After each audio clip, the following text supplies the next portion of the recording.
Hello, everybody, and welcome to the Dark Council podcast. It is the Freelancer here again with Jake. Yo, I'm back. We are here today to have us another discussion about new Star Wars stuff. Yeah. Because for those who are probably aware, considering it's actually it's somehow managed to earn its spot as the top rated piece of Star Wars media ever. We're here today discussing the first.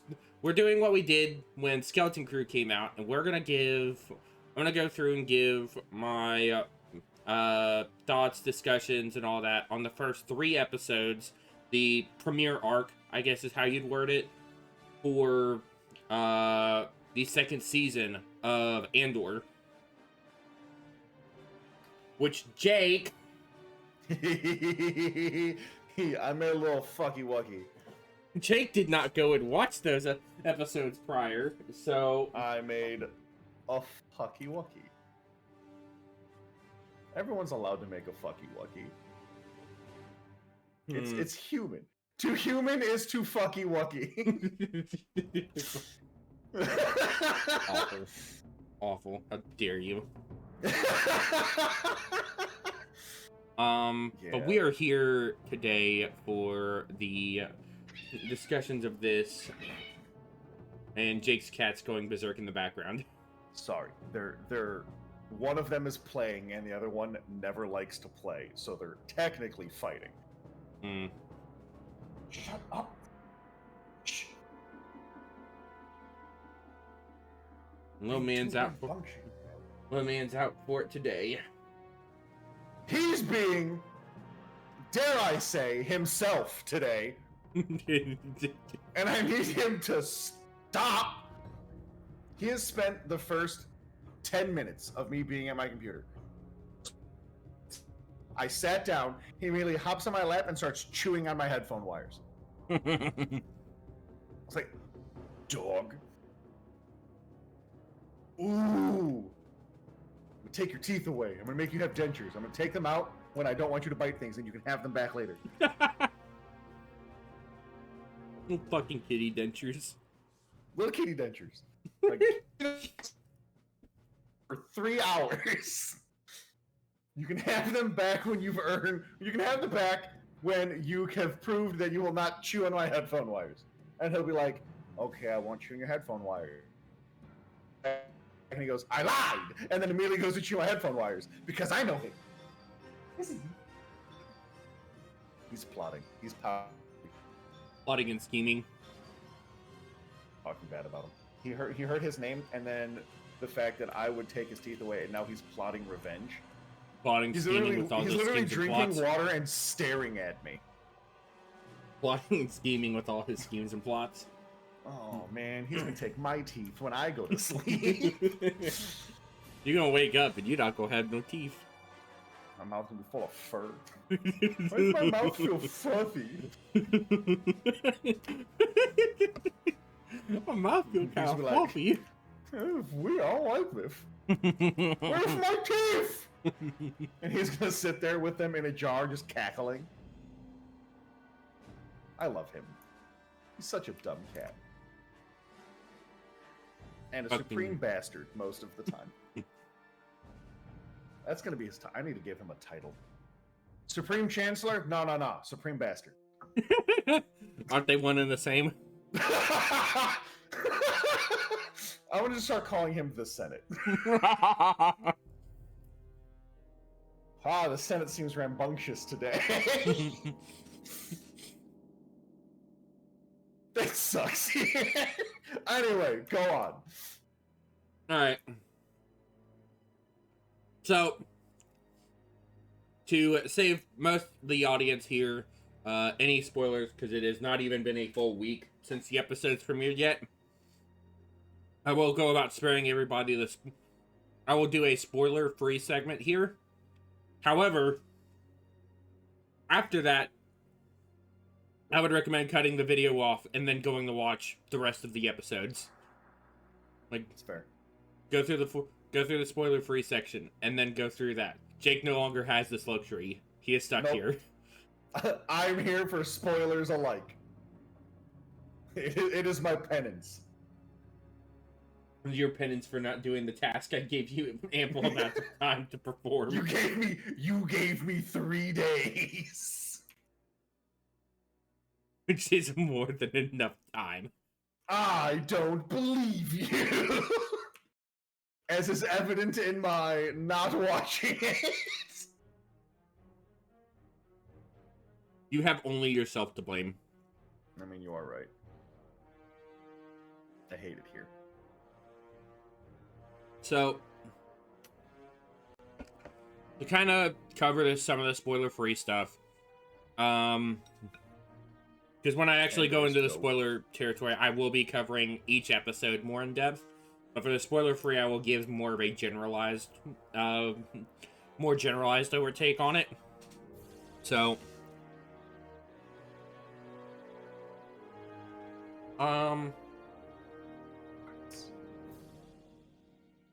the series itself goes to the whole kind of premise for the series is that it is following a year after. It follows a year after the events of season 1. Okay. We can talk about season 1, right? Yeah, we can talk season 1. Like, Okay, that's been out for like 2 years now. We could 100% talk that. So it takes place after the rebellion on after the rebellion on Ferrix. Prison Break. No. Well, after the prison break. The big protest on the planet. Where they gather up and don't remember that. I thought it ended. The last I remembered was the prison break. Oh, so you didn't actually finish the series proper, you bastard! I'm pretty sure I did, but I think the prison break was more interesting to me, so I remembered it more. Well,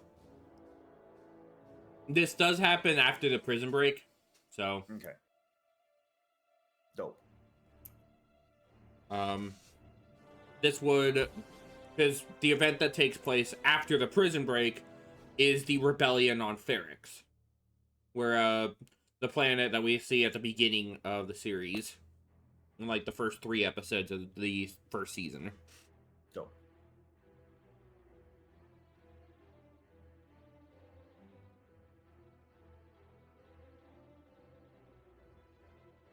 And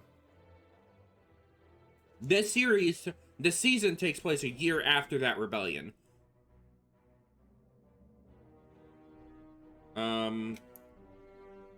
There are a couple events that are... The story also takes place covering various side stories. There's multiple perspectives going on throughout these first 3 episodes. Okay.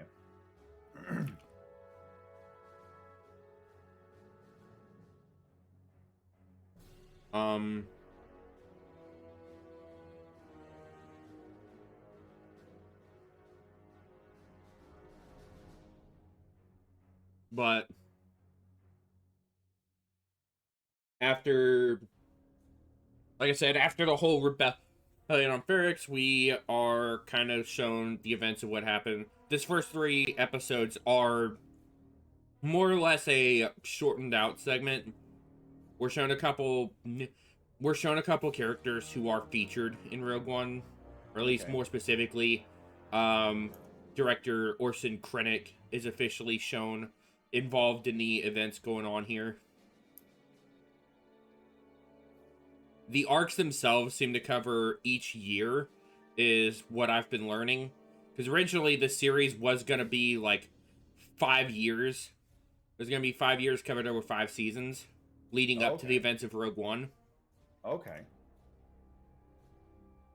But because Disney shortened the contract on them, they only really got a 2nd season. Ugh. So, you have to cram Tony, all that into so one Tony season Gilroy now? had to cram all 5 years into 1 season. Oh no. Though I will say, if he keeps the format he's doing it with this whole 3 episode stint, this whole like 3 episode stint, I think he could pull it off. Yeah. Because There were admittedly there was like one part in there that I wasn't a huge fan of, but I think a lot of people universally could kind of agree that it was not that interesting and kind of annoying more than anything. Oh. We'll talk about it when we do our spoiler stuff, when we do our actual spoiler talk. But outside some characters getting a return reveal, there's also some lore segments that kind of make a big return piece and are actually like, these are accurate to old Legends lore. Oh, okay. Like, they mentioned the Rakatan invasion. Oh, really? Yeah. That's kind of dope. Because there's a segment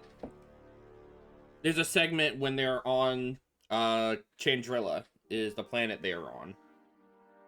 And they're talking about a statue that's there, and it was apparently stolen and lost. It was one of like several that were lost from Chandrilla during the Rakatan invasion. I feel like this might be a lead up into Old Republic shit, which I think would be dope. Well, it's not the first time they've even mentioned Rakatan nonsense. Because in season 1, they also mention it. Because the pendant Luthen gives to Cassian, he mentions it was an old Rakatan relic. Oh, I didn't even catch that. Yeah. It's not the first time they've made a nod to the Rakatan invasion of the old Republic era. Hell yeah. Oh, that's so cool. Andor's going to be the gateway to Old Republic, and I'm down for it. Well, they're not going to be doing anything with the High Republic, so might as well move even further back. Yeah, go for it. But they're going to be doing some, they mentioned stuff like Dorkatans. There's also a certain TIE variant that got a reintroduction to canon. Oh, yeah? Which I will discuss which one it is when we do our spoiler segment, because, yeah, it's a special TIE variant that we see in like, the big trailer cutscenes of Cassian stealing a fucking TIE fighter. Hell yeah. There's also a bunch of planets that we get to see in like stages before, or that we haven't seen at all yet. Like I mentioned before, Chandrilla. We're given our actual first look of Chandrilla outside of like the Rogue Squadron games. Hell yeah. And I don't know what the whole deal is about that. About their cultural design shit. Like there's a lot going on in there, and I don't understand it. We'll definitely get to it when we talk our spoiler stuff. But I genuinely was like, what is this culture design? Where is the culture aesthetic landing here? There's so much. And it's... I can't tell where it lands, but like I said, I'll get into it more when we get into bits later. But we're also shown, we're shown various perspectives, like the 4 main stories to kind of give that bit. There's the whole bit with Mon Mothma and her daughter's wedding, because that was where her story kind of ended in season 1. It was like her daughter was being given to a Chandrillan banker, I guess. I think it was his thing. Okay. He was like a big investor from Chandrilla. And I gotta skulking. Damn it. It's cat time. It's cat time for both of us. It's bad out here. Well, they're doing the whole. Well, this is the one that likes to harass the older cat.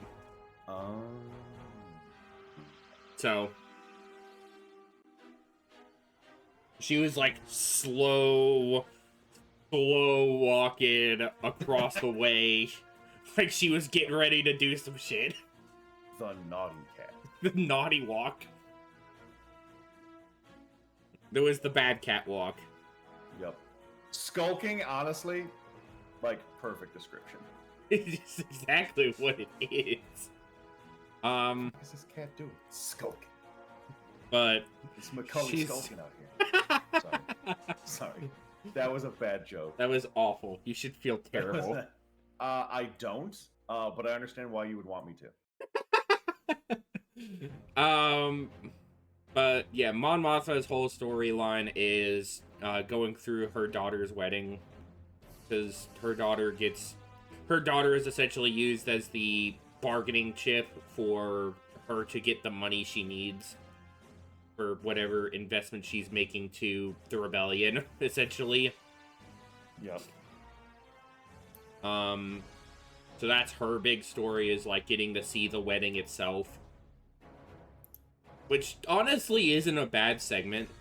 It's done really well in a lot of parts, and there's a lot of really, really good, like, showing of that whole trying to pass the next generation, but also trying to break generational norms kind of vibe.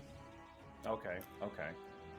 I honestly was kind of expecting the whole scene to kind of go Game of Thrones on me, and then everything turns to chaos. I'm not even joking here. Like, I 100% expected that whole bit to go Game of Thrones on me and everyone start losing their shit. Yeah.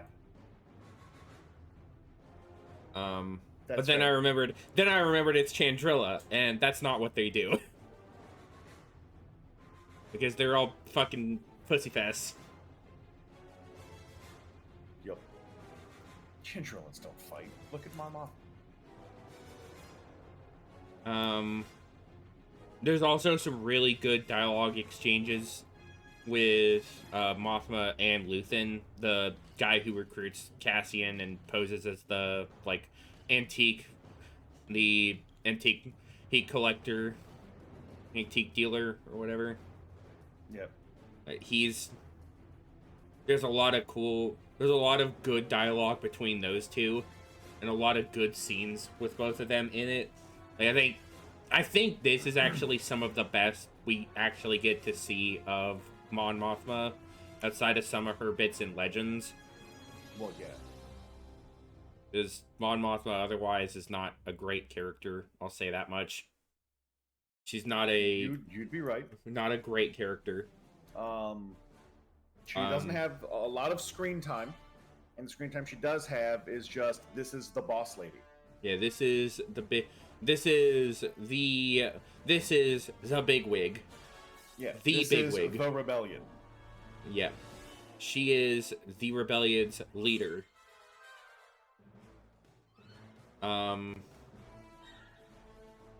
But they do a lot of her scenes really well, and I do really like the actress who does her. Like, more I've seen her in this season alone, I've really started to like the way she portrays Mothma. Yes. So, I really think they landed that well. There's a lot of good narrative in there if you aren't looking for all the high-end action stuff in Star Wars. The way they play up a lot of the, social and political stuff in Star Wars is done really well through a lot of her scenes. The other side of this is, of course, Cassian stealing a TIE fighter. Yep. Like, that's the entire plot line with him, pretty much, is he stole a TIE fighter. And he's trying to get back. Like, that's his whole bit in this first arc. And I will, again, get into why that is the case. And why his part is kind of the weakest outside of the initial, actually stealing the tie. Yep. I'll get into why that is when we do our spoiler stuff. But then the other parts of it are the actual Empire perspective with Dedra and Cyril. Because both of them, small little minor spoiler thing for what happens to them. They actually get married and are hitched they actually have gotten together and are a thing. That's the corporate dude and the ISB woman. Huh? Like they get hitched? Yeah, they're a thing. That's crazy. I honestly was surprised when I saw him walk into her house, like into her apartment in Coruscant. I'm like, Yeah, oh, that actually seems became wild. they actually became a thing. That's crazy. Because like I the thought last that scene was all like a fucking like psyop. no, like she actually, well, so part of it I think is because of what happened on Ferrix, because Dedra kind of gets jumped by a bunch of the rebels. Cyril and his buddy are the ones who actually save her. Like without them, she probably was gonna get mushed into the dirt.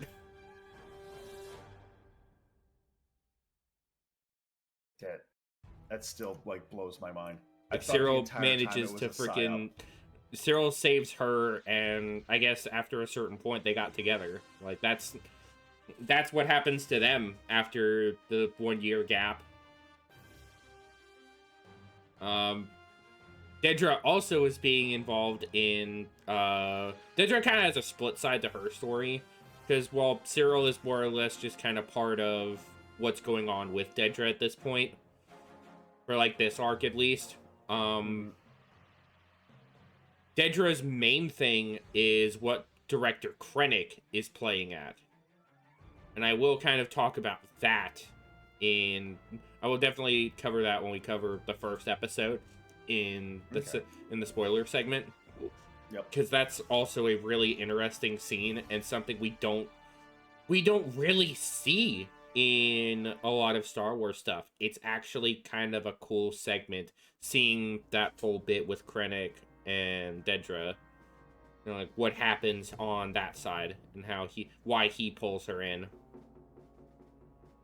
But we're gonna, but the last of these like branches of story is what happens to the like refugees, I guess, because they're not fully rebels per se. They're more or less refugees who work with the rebellion. They're not full rebels.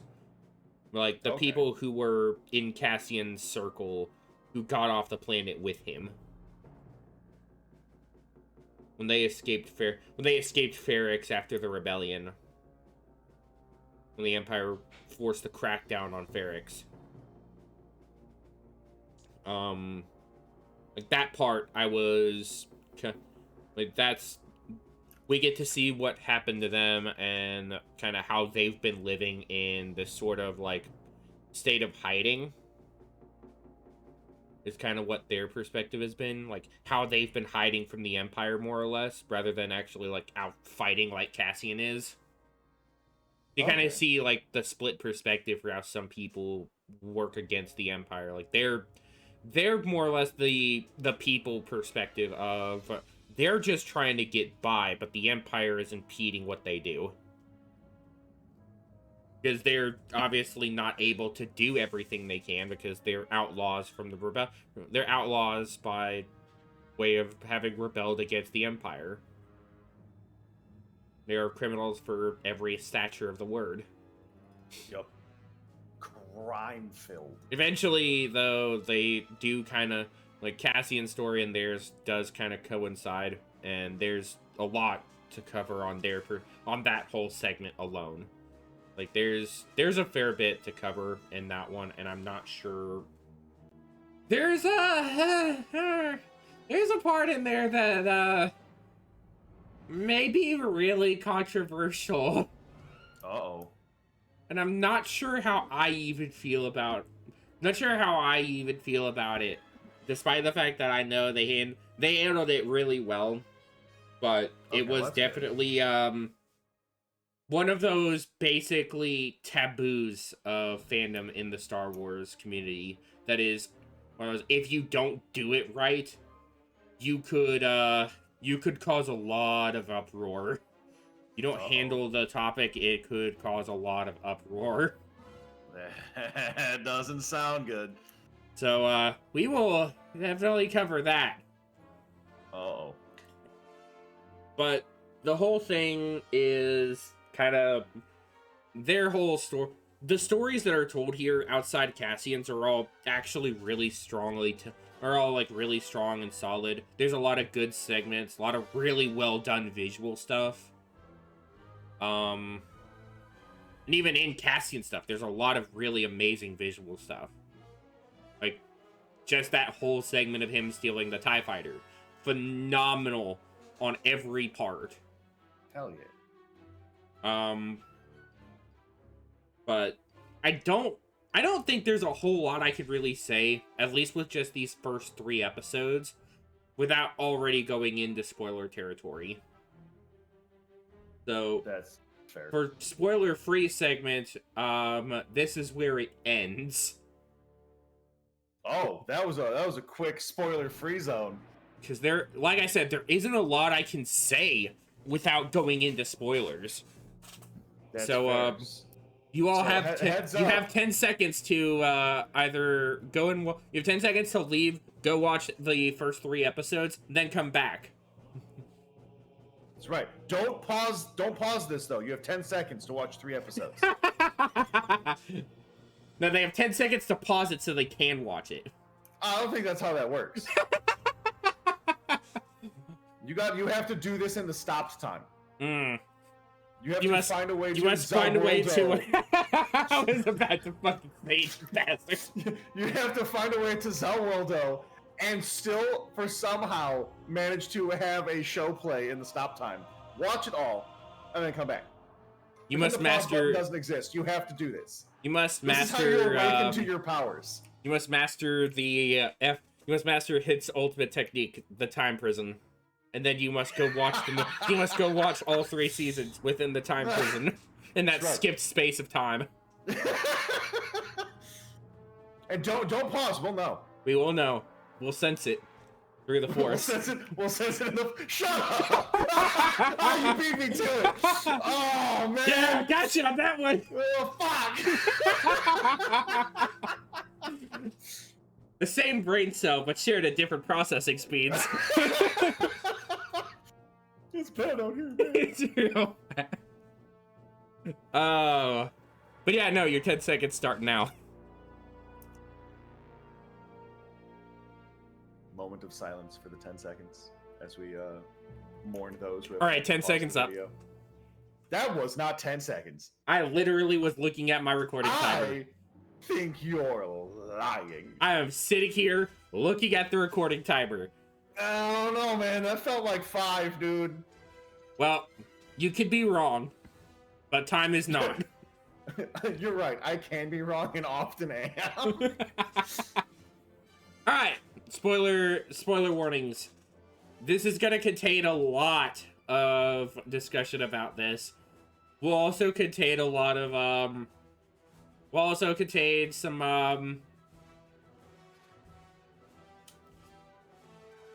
you know, we had to put a disclaimer when we talked about the no, we did a disclaimer when we talked about Death Troopers. I don't like it anymore. So, disclaimer advised. There will be some mentions of what's the PC way of calling it? Okay, hold on.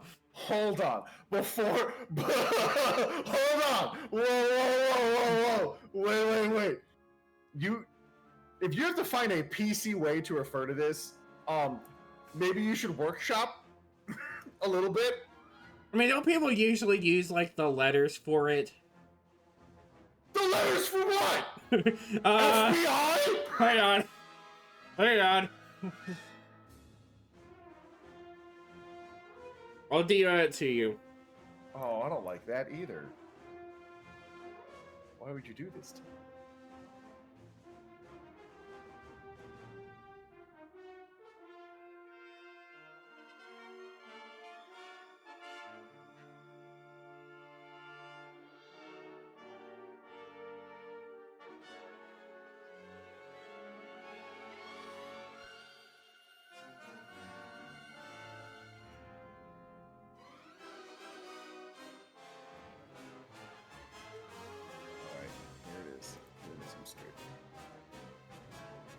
Jesus Christ! In my Star Wars? Yeah. Oh, fuck! Yeah. That's why I said it's I don't know how I can put this without absolutely losing every level of possible monetization, even though I don't make money off my channel. True. Yeah, they would go by the lettering. Yeah, Fuck. so there is the disclaimer here is for mentions of scenes involving SA. Oh. You have been warned. Oh, I hate it here. You have been warned. I've been warned, but I can't leave. You can't leave. The audience can. Fuck. Well, if they took the 10 seconds to watch the whole video, to watch the 3 episodes, I think they'll be like, "Oh yeah, no, this is coming." They've unlocked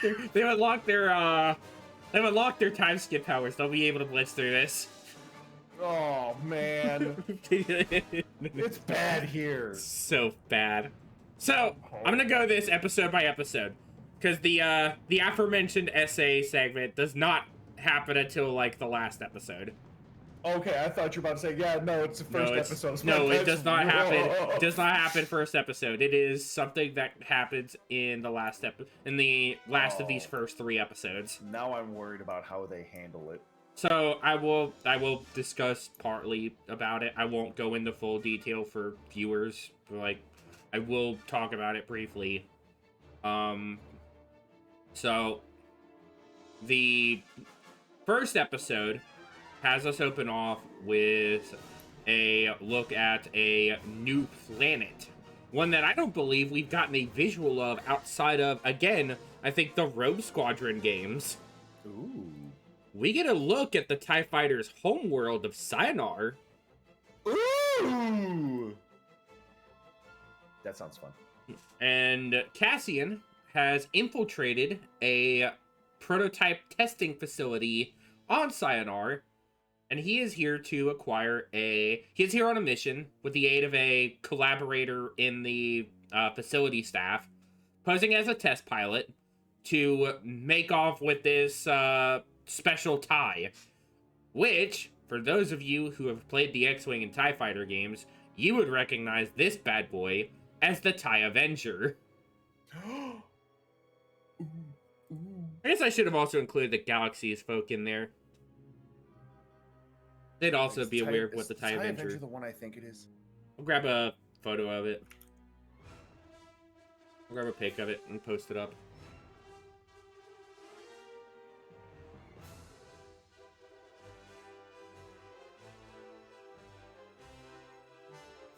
It is the one I thought it was. Yeah! Yeah! I looked it up too. Yeah, it's dope. Oh, fuck yeah! I love you, TIE Avenger. Yep. TIE Avenger. Yeah. Oh. So, looking at the image, they do arrange this one a little differently. Okay. Because the missile racks are actually on the inner side of the wing instead of up on the back outside. Which is a better place to put them. They have them on the inside. The ship itself, like, Cassian goes through its whole freaking arsenal in the midst of trying to figure the thing out. Because he gets into it and he's like, this thing doesn't fly like a normal TIE fighter. What the fuck is going on? It feels heavier. It's not as maneuverable. Well, no. Well, that's, yeah. But he also, the other thing is it doesn't use traditional, like, stick control. Oh. It has, like, a weird, like, throttle ball where it has, like, you like move the ball and you have a sort of like arm grip. Almost looks kind of like a mech suits control thing. Yeah! Actually, it looks kind of like a mech suits control thing where you like slide your arm into like the like chamber thing to grab the handle, and you've got a weird like almost like throttle ball, like almost like throttle wheel, I guess is the way to put it. Okay. Like a throttle wheel. Hear me out. Hmm. I never realized I wanted this till just now. Mm-hmm. I want like Gundam crossover with Star Wars. That'd be dope. That'd be so fucking cool. It would be really cool. Holy shit. Oh, I want that so bad. Visions, make it happen. Yeah. Do it. Don't do what you did with We'll talk about that. We'll talk about it. But he's here to steal a TIE Avenger. Which, by the way, that thing is way more spacious than I expected it to be. Yeah. Like, the cockpit of that one is way more spacious. You can actually walk around inside that cockpit. That's kind of cool. Like, you go in through a, like, boarding ramp. There's, like, a stepladder in the back that drops down that opens up, and you walk in through that. And there's 2 seats on either side. You got 2 seats extra to have people in there. Oh, so there's 3 seats total. Yes. That seems weird. It is kind of weird. How big is this tie? Scale-wise, it is definitely probably on the scope of a TIE. It's like half this. It's probably like a quarter size smaller than a TIE bomber. Okay. Like, width, it's not that big. Because width-wise, it's not super big. Yeah. Length-wise, it's a bit bigger. Because the big thing is, its back has, like, the TIE... Because remember, we talked about this when we did our TIE Fighters episode. The TIE Avenger was the one that was part of the... It was one of the prototype builds for the advanced line. Because it has, like, the advanced body, but it has, like, a weird version of the Interceptor wings. Remember? Yeah. Yeah. And similar design concept here. It does have those. Does kind of follow that same design concept, but it seems bigger. Like it's almost like the Arc 170. If I were to give it a scale perspective, like it has like the 3 crew possibility. Okay. Because in one scene later, we see like 6 people up in this thing.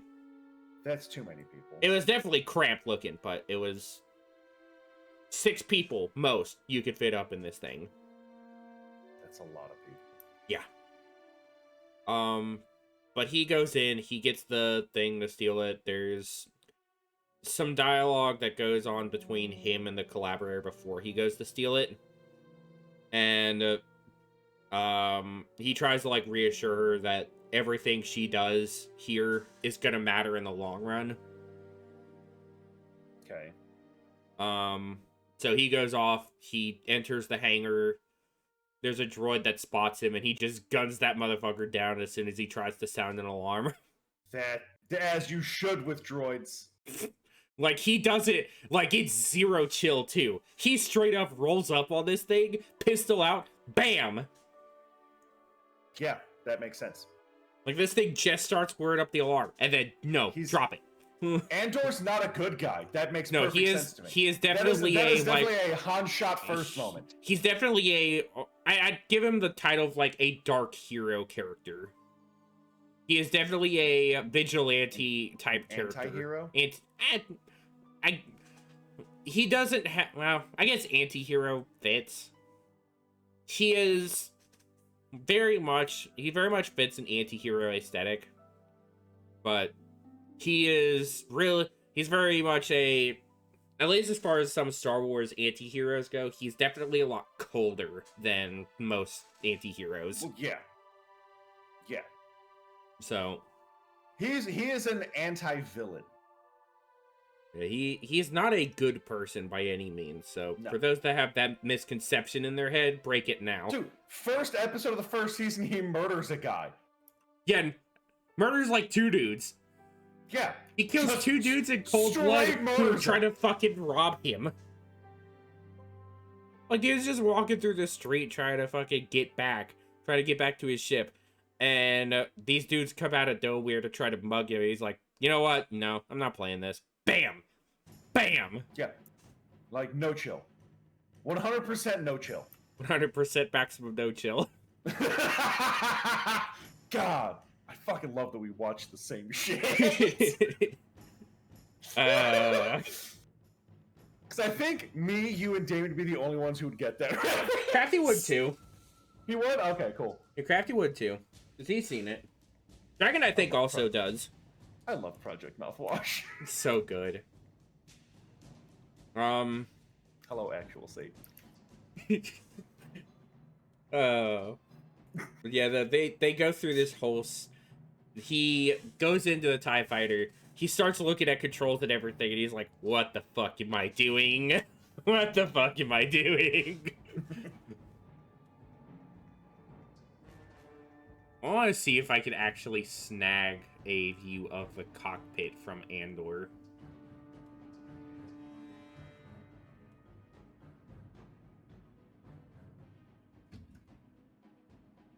Get a good view of the cockpit, rather. Hi, Spooky Cat.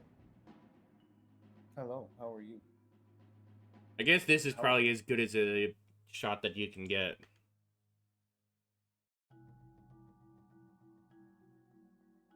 So, normally ties have like the stick control thing. Yeah. However, that's definitely like insert arm here. Yeah. That's the control thing for it. That's pretty dope. That's the control stick for it. And on the right is that little like throttle wheel. See it on the right there? Yeah. Like a throttle wheel with a lever. And so the other part of it that throws him off is the fact that the throttle wheel is inverted. Because he goes and powers the thing up, he gets it ready to fly, and he gets it lift off. He goes to move it forward. Immediately slams the bitch into the fucking back of the hangar. Okay. So obviously for comedy reasons, that's why it's that way. But why would you change the control scheme so much if you're trying to train people on how to fly? Because in the first place, it was a prototype. It was not the finished product. It was a prototype. Okay. But even when you're making a prototype, you go based off of what already exists to make it comfortable. Yeah. But this is the Empire. It's made by the same people who made TIE fighters. You think they would just... They wanted to be innovative. Yeah, let's make it innovative and make everything backwards. I think it was also supposed to be a failsafe for pilots to avoid taking the fighter. Because normally Rebel pilots would... Because Rebels pilots would know how to fly a TIE fighter.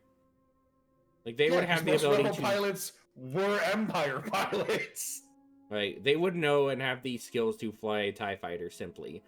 But you put in some weird stick control like that, only the pilots trained in that fighter would know what they're doing. True. So you take the prototype, if it gets stolen, if someone attempts to steal it, instead of just having it like, I don't know, completely shut down because it needs like biometrics or something. No. Just crash the prototype so you no longer have one. Then that's time and effort wasted, and they can't have that. Because every project in the Empire's miracle freaking bullet project bullshit matters. I hate the way the Empire makes their projects, dude. It's so obnoxious and obtuse, and I hate it. But yeah, he goes and tries to get the thing to fly forward. He hits the fucking throttle on it. That bitch goes flying backwards. He rams that bitch into the back of the hangar. First response, shit! Well, yeah, that would be also my first response. Oh, fuck! Not like this. Then all the alarms start blaring now. The entire facility knows what's up, and there's stormtroopers rolling up. That's right. He's got the thing hovering around. Now that he's finally got it, at least hovering. He turns around. They start shooting at the fighter. The fighter obviously is revealed to be shielded because it's taking these fucking blaster bolts and not even leaving a mark. Well, yeah.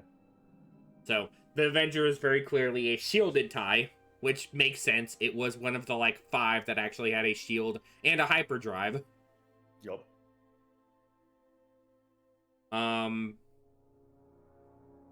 But they start shooting at it, and then all of a sudden he gets a hold of the weapon. He figures out the weapon controls, and then lights up that entire line of fucking stormtroopers with the rotary blaster cannons. Yeah! Oh. I love when my TIE fighters go berk, dude.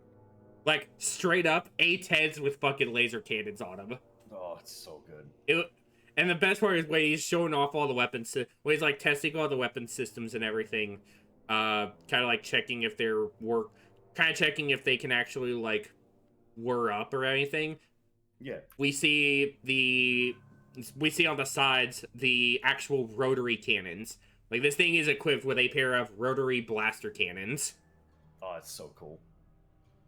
And then on the underneath, this thing has a fucking disruptor cannon on it. Hell yeah. On top of having an array of wing-mounted concussion missiles, which I think it packs like 8 into that lineup. Yeah. Oh, dude. It's my favorite TIE fighter. The thing is really cool. Like, even seeing it in action was really cool. Because then he gets a dude who wheels up a fucking rocket launcher. He manages to actually shoot the rocket launcher with another rocket. He's able to counter the rocket launcher using the targeting system on the TIE to fire a rocket into the missile. That's impressive. Because there's this freaking one stormtrooper at the hangar door with a freaking rocket launcher, aims it up at him. He shoots it off, and in a split-second moment, he's able to counter the rocket with his own concussion missile. Hell yeah. And then he proceeds to completely evaporate that stormtrooper, blowing a hole in the hangar door with the disruptor cannon. I mean, as you do. Like, and that's when he realized, you know what, I could just blow my way out of here. And that's exactly what he fucking does, too. Hey, I could just fucking do this. Like, he blows the entire...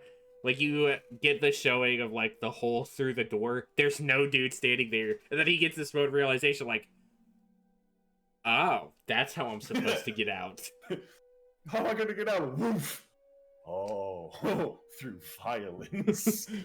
And then you just watch, dude. Holes are riddled through the fucking hangar door. Yeah. And then he literally just comes crashing through the hangar door. Made an effort to try to blast the door open, only so he could just soften it up to crash the thing through the hangar door. Hell yeah. This, by the way, showing one thing. The TIE Avenger is sturdy as shit. This thing is one of the only 5 ships that can survive bumping into the back of a fucking hangar without suffering major damage. And then also fucking crashing through a hangar door with minimal damage. Yep.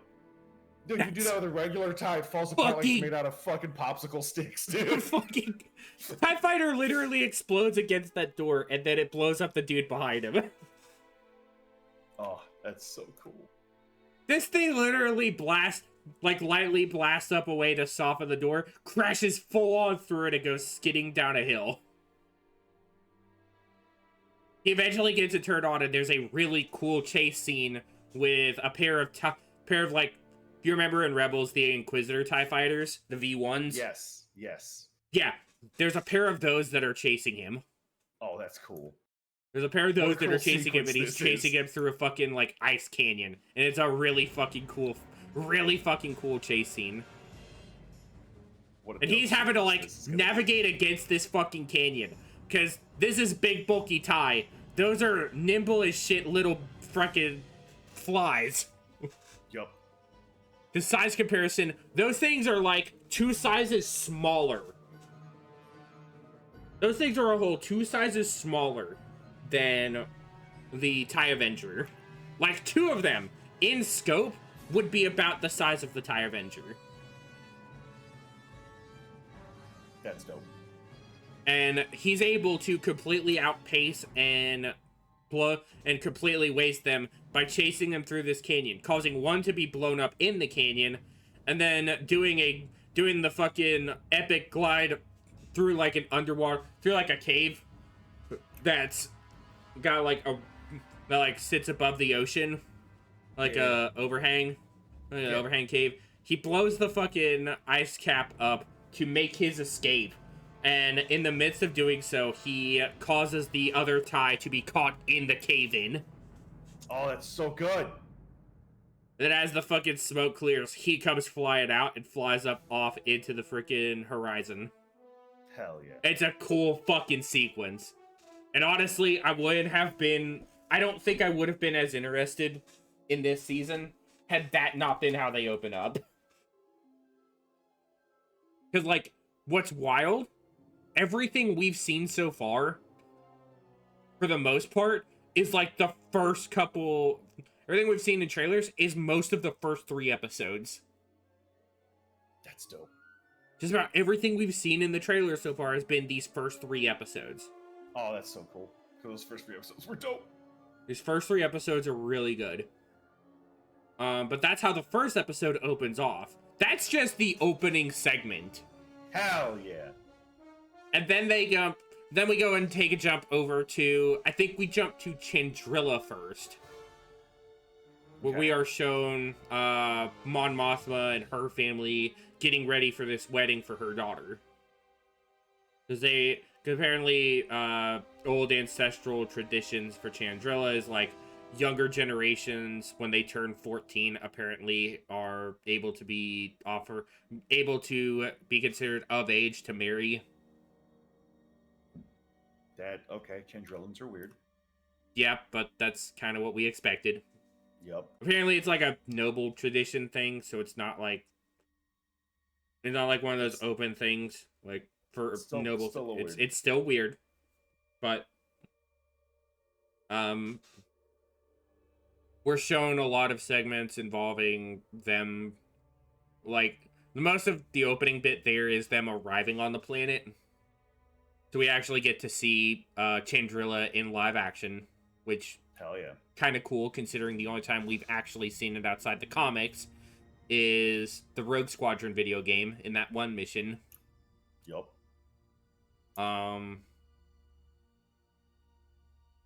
So that was kind of a neat segment.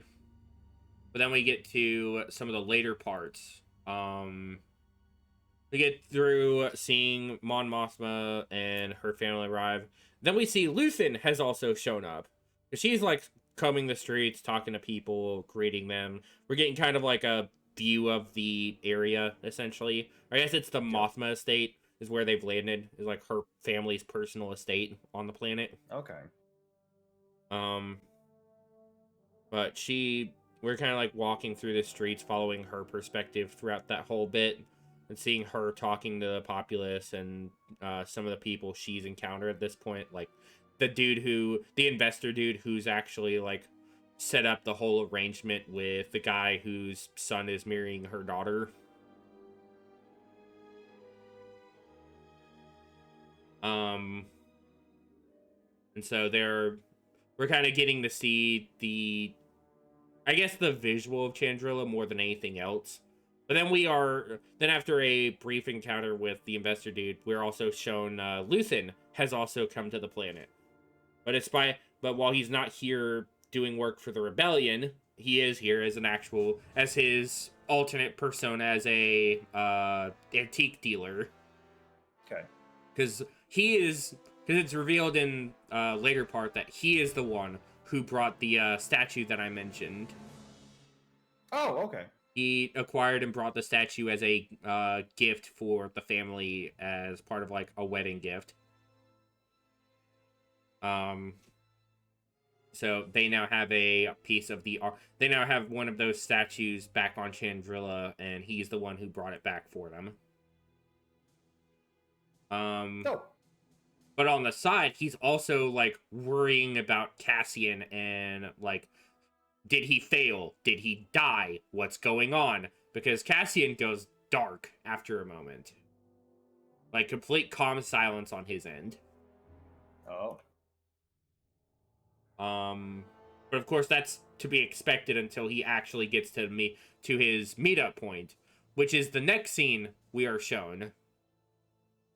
Is Cassian arriving to the meetup location on undisclosed jungle planet. Undisclosed jungle planet. It will explain why it is undisclosed in a moment. Okay. But he is, by all accounts, going through and dealing with that, and he is more or less trying to fight. he is more or less trying to like meet up with his contact there, because there was a pilot that he was supposed to meet with, and as he's walking in through the jungle, there were people there waiting for him who actually killed his buddy. Or at least we find out later they killed his buddy when he actually starts questioning them about it. But apparently they're this like. At first you think they're like a group of raiders or something, and are like half baked on how they are doing things, because they go in because he's like, drop the blaster. You've got 15 guns pointed at you right now. And then another guy from the side is just like, don't tell him the exact number. Yeah. Well, I just want to be accurate. Don't have to tell him that. Stop giving away information. It's exactly what he says, too. It is like verbatim what he says later. That's pretty good. That's pretty good. He just like, so they throw the blast. He like discards the blaster. Then out of the fucking jungle and the foliage, these 15 dudes all run up on him and pin his ass to the ground, thinking he's an imp pilot because he came in a TIE fighter. True. And it was wearing a test pilot suit. Yup. So, I mean, I would have thought the same thing. Just saying. Like, that dude's obviously Empire.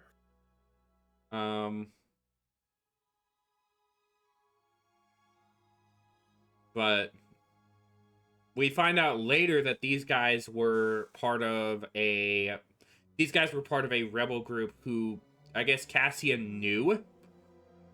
Oh. And he's had like close affiliates for, like, the people he's been working for is these people. Like, they've been helping them throughout their entire effort, despite the fact that they don't believe a fucking word he's saying. They don't believe a damn thing he says. Understandable. And the entire time there is this whole, like, back and forth between two of the guys who are, like, arguing over who should be giving orders, whose fault this all was. Because one of them, like, his brother stole their ship and ran off and left them on this planet. And the other, they think, was just kind of weak-willed for having to abandon their leader in the first place.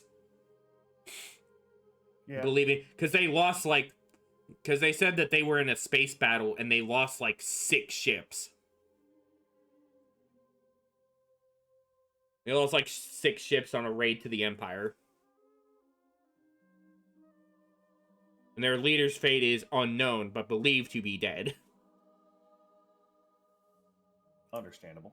And so the entire time, they're trying to fucking get their shit together and are gripping with the fact that they've been left here for, like, 3 days. Or 2 days, actually. Because Cassian calls him out on it, like, hey, if you've been hungry and thirsty for 2 days, I'd be pissed too. And they just pause, like, how do you know how long it's been? And like, because you weren't here when I came here with my buddy. 3 days ago. You weren't here 3 days ago when I met with my buddy.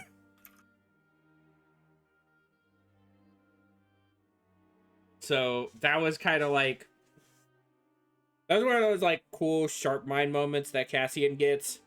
Yep. Like being able to play with the more simple-minded people. Yep. It's like he has Jedi mind tricks, but it's just him being suave. I mean, he pulls it off. Like, dude, Diego Luna. Yeah. Fucking. Yeah. So suave. So suave. Very demure. Very mindful. Not demure at all. No. But very mindful. Very mindful. But he's having to deal with this freaking band of misfits, essentially, and trying to freaking basically just get out of there so he can leave. Like, that's his whole thing. He does not act. Like, he tried to help him out, and he did genuinely want to help them there, but when they basically, like, backhanded him and decided, no, fuck you, imp, shut up. Shut the hell up. Like, alright, I guess we're playing this game now. You're like, alright, I guess we're playing Idiot Wrangler again. All hail It's the King fucking Jesus. prison all over again. It's happening again. But he does manage to, the whole bit there the whole bit with them ends with, whole bit kind of jumps from there to the Ferrex group. Or actually, no, from there we actually jump to Krennic. We get to look at what Krennic's been up to, what he's planning rather. And this is where I think one of the cooler, for like build up for what the big villain's plan is, this was actually a really cool one, because the scene opens off with them on a like frozen mountaintop base facility, like mountain facility, this sort of like secret division base for an Imperial ISB group or something. Like, it was a really cool scene, and then the whole thing is like Krennic basically telling him, like, I've brought you all here with the intent that you will not record any of what you will say. You will not speak anything about this to anybody outside this circle. And nobody outside of the people of this room will know about this. Your droids, your navicomputers will be wiped when you leave this place. There will be no record that you were here outside the knowledge of what you carry.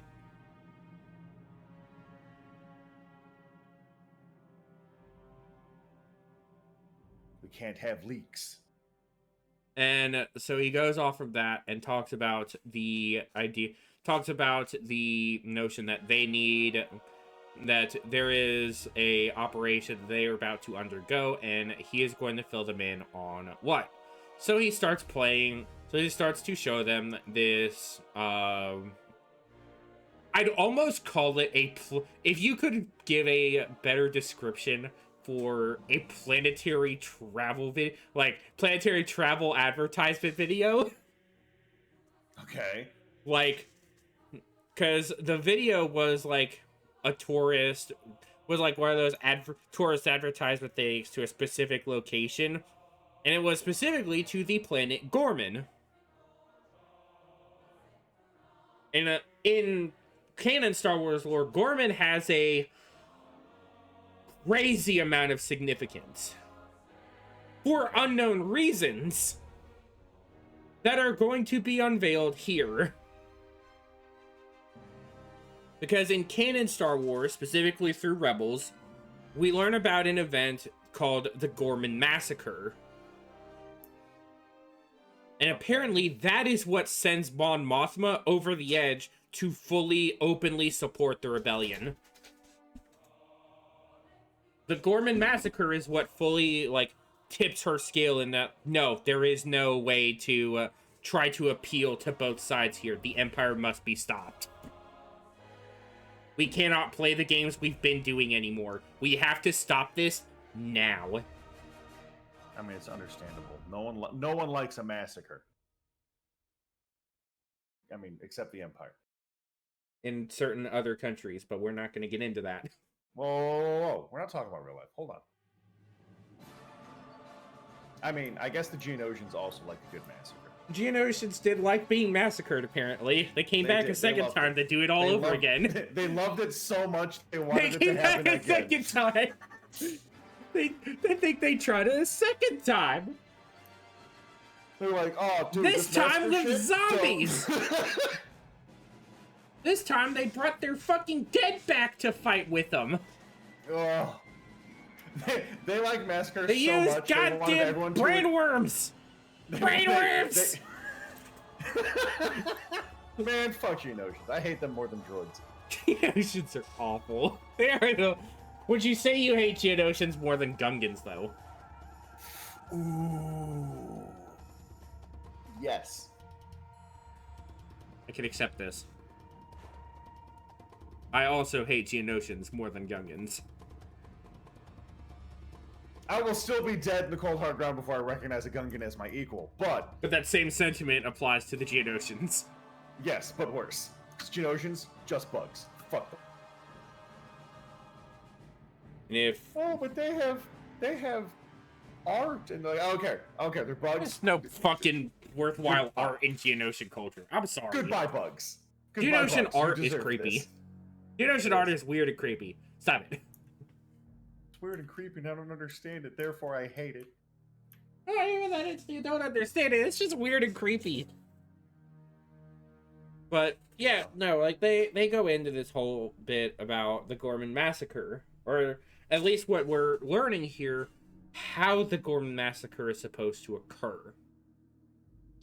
So the Empire's looking at Gorman and they're like, wow, they make this really strong material from these crazy, like, spider things that they harvest silk from. And apparently that's their big, like, export or whatever, is the people of Gorman make fine clothing from this special silk that these spiders make. Oh, yeah, because that's always a good sign. But what they're really after has nothing to do with the spiders at all. What they're actually after is a resource that the Gorman people are completely ignoring. Oh, backed. No. A special energy resource that sits just under the planet. Soylent Green is people. Yeah. I have to remember what the actual material... I have to remember what the name of the fucking material was. Calcite. Calcite? Calcite is apparently the name of the... was the name of the material. Because it is the use for it, and I'm sure you can guess what it was actually planned for after hearing its actual intended purpose. So, calcite was a mineral found on Gorman, and during the Imperial era, the Empire intended to obtain the planet's calcite to coat their reactor lenses. Oh. And Krennic pawned it off as the Emperor wanting to put out this new energy initiative that the galaxy would be able to... that with this calcite, we could make reactors that could contain as much power as we needed. I mean, they probably also did that. However, his intent was... he said this was a plan specifically directed from the Emperor himself. So... And we also know what project that Krennic was working on at this time. God. So... Whoops. Whoopsie. Man is telling one lie over another here. Yes, we want the ability to make these special reactor lenses with calcite. However, it has absolutely dick to do with a freaking energy initiative. I'm using it to power my big super laser. Energy initiative, nothing. Big gun. Big space gun. I love you, space gun. Bang, bang, bang. Actually, it wouldn't be more like do. 10 difference.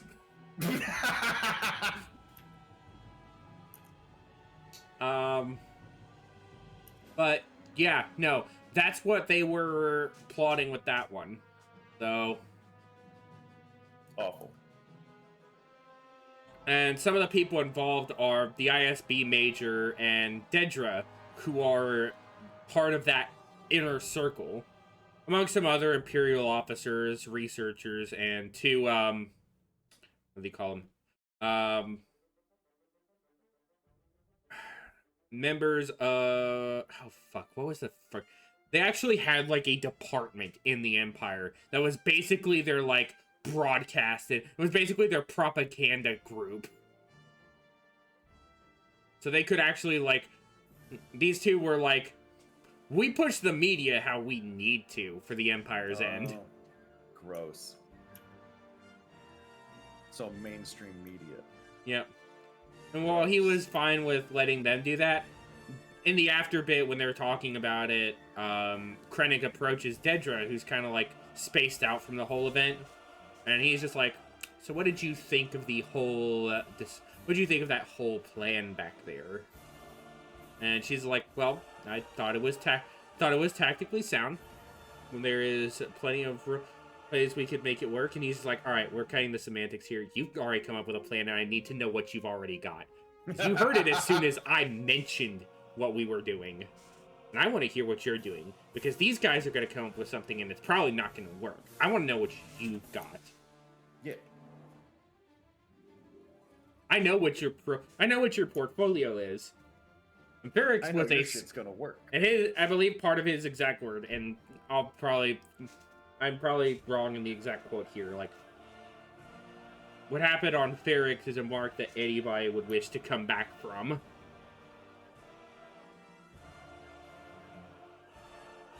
So she is kind of pressured into providing him an attack plan, and she's like, "I'd make my own villain out of him. I'd find the most extreme group of Gorman rebels and use them against the Empire to push the initiative in the pacifying the people of Gorman." Yep.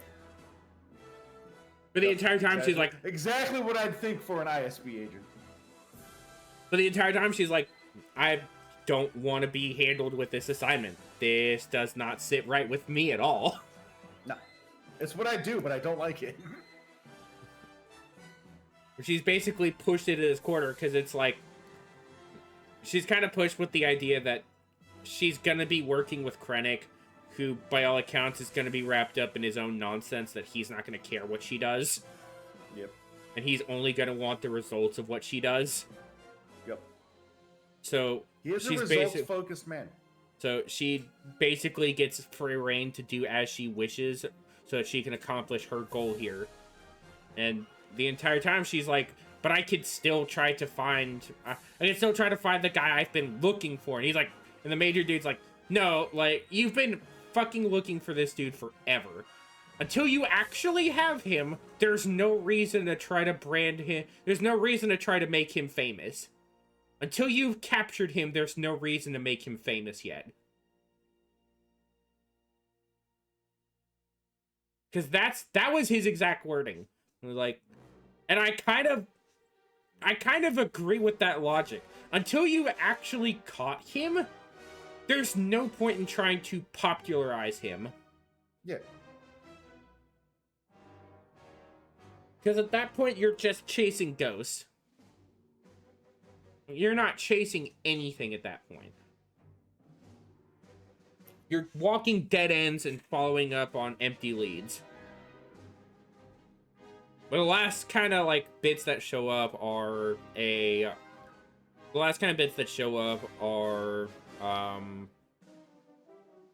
a scene with... We get a scene of Cyril in the like admin building where he was working at in season 1 when he came to Coruscant. Yep. And he's actually like an admin manager now. So he's like a supervisor in the building. So that was kind of cool that he's gone up in the rank. Hell yeah. He's talking to this newbie and he's just like, he's pushing this whole thing of like, "I was over there working as a fuel resource analyst and production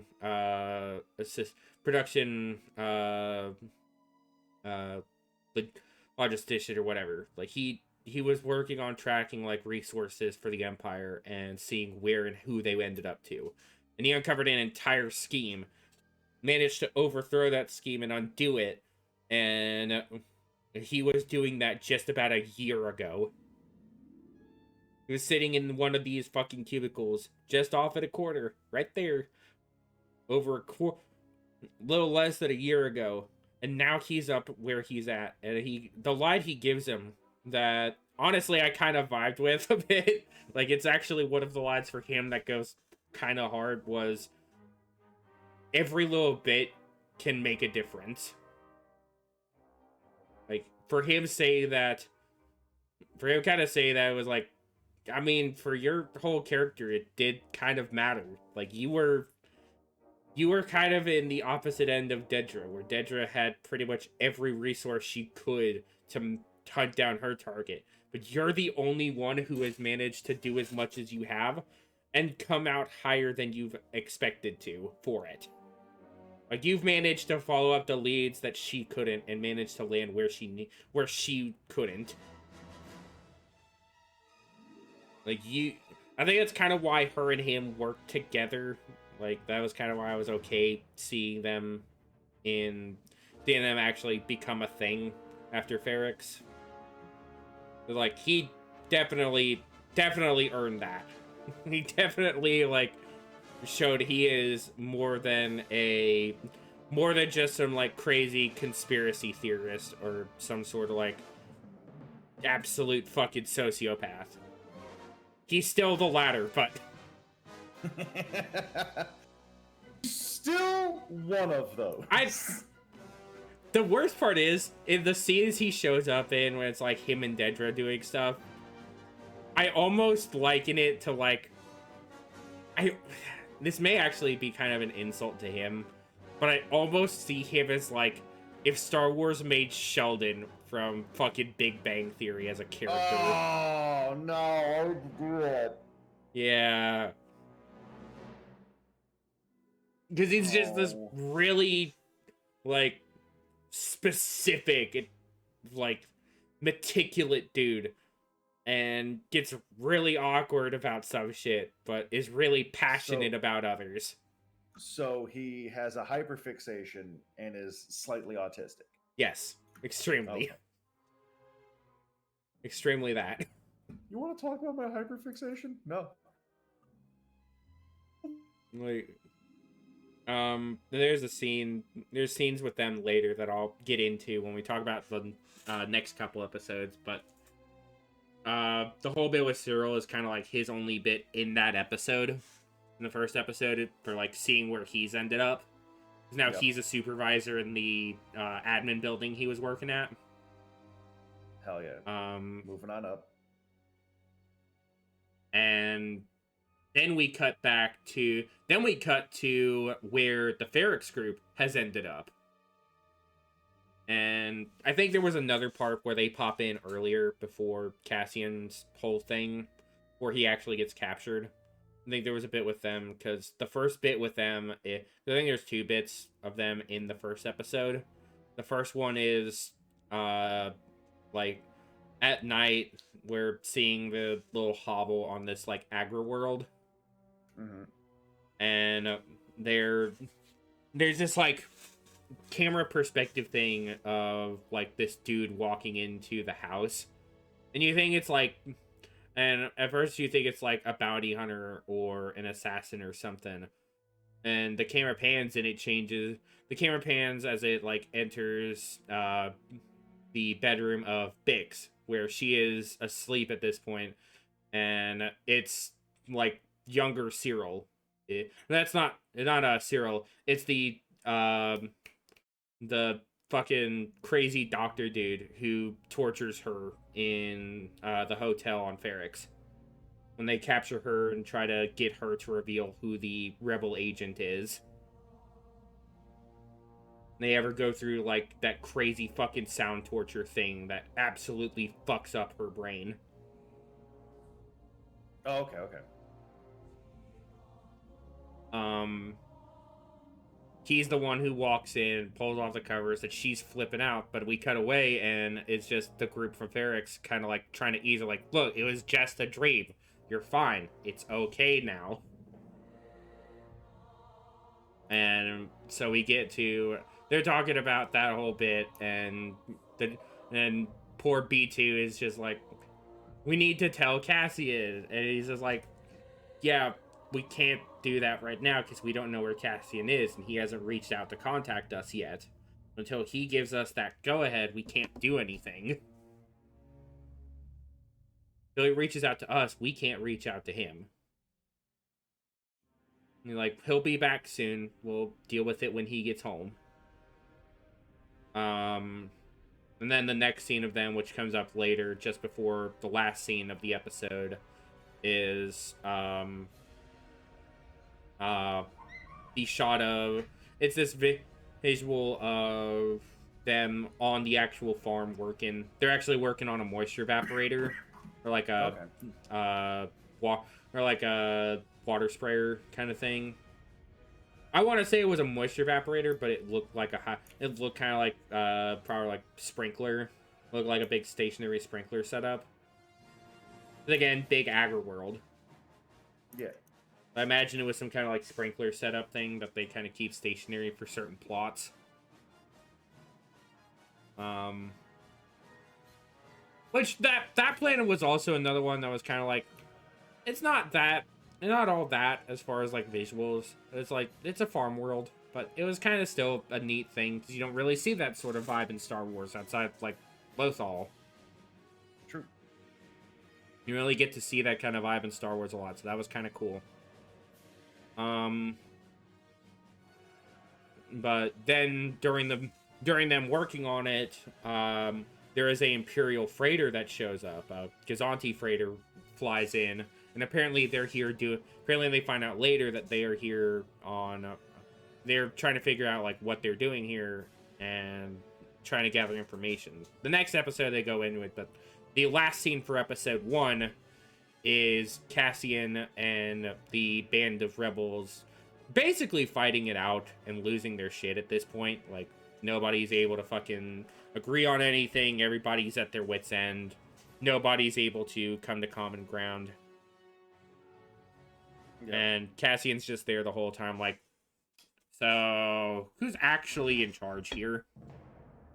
Who's leading you guys right now? Like, what's pulling the strings? What's the deal? Because obviously these two are like trying to vie for leader, but like, who's actually leading this group?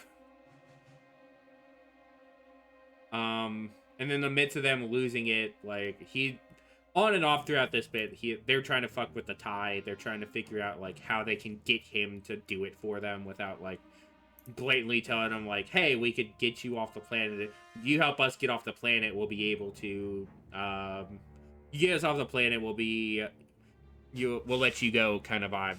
But yeah, they're fighting over the fact that he's supposed to be an imp. Like, this guy's an imp. He clearly is not our friend. He's here to kill us. And they're like, we could get him to fly it, or at least teach us how to fly it, and then we kill him. Then the other side is just like, we could just get him to fly it for us. But they're fighting over this whole thing. But then it all comes to a head when they start arguing over what happened when everything kind of fell apart for them. And then freaking shots fired amidst the group, and Cassian kind of takes that initiative to like fucking book for it, but then they grab him up and then they start running for the ship that his buddy was hiding in.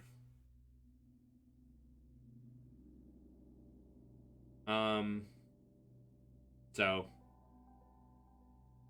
they just it's a bad time. That's how that episode ends. But then the episode picks up later. The episode picks up next with a look at the aftermath, because we see some of their people kind of crawling around as like rain's crawling through the jungle. There's fog hanging up. They can't really see anything, but they're trying to find out what happened to the two people who got shot. Like, seeing if they can find the bodies or anything, if they're still there and dying, or if they're really bad wounded or something. Yeah.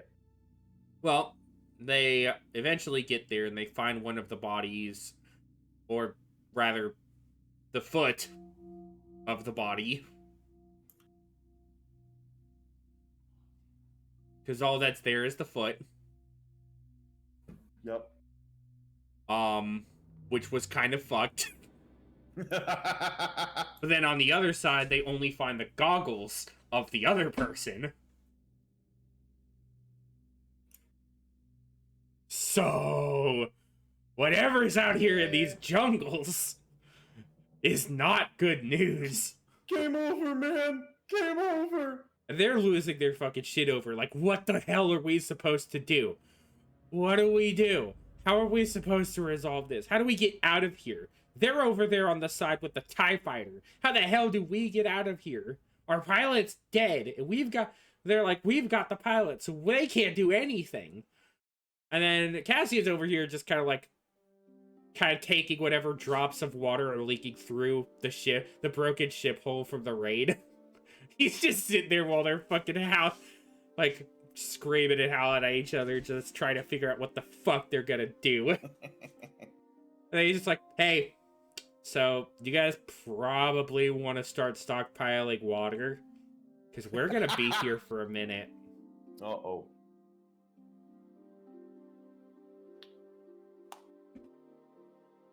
It's like the badass soldier moment where everybody else is losing their shit, and the hardened veteran dude's just like, all right, so you guys know that we need to start preparing, or you're gonna get fucked.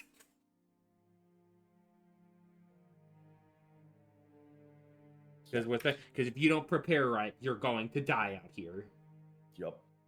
If I'm gonna stay in captivity, I want to at least make sure that you survive, so that I can survive. It is very important. So they kind of... I won't go into much of their bits for the rest of this. I won't go anything until, like, the last segment with them, which will be at the end of this, so it's like...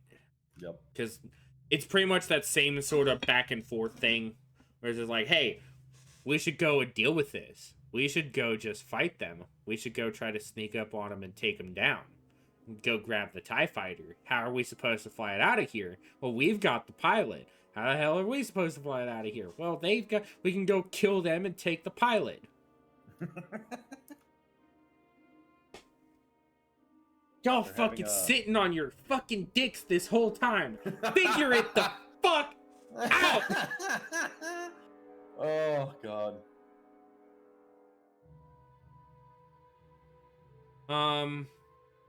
But then we kind of look at the second day.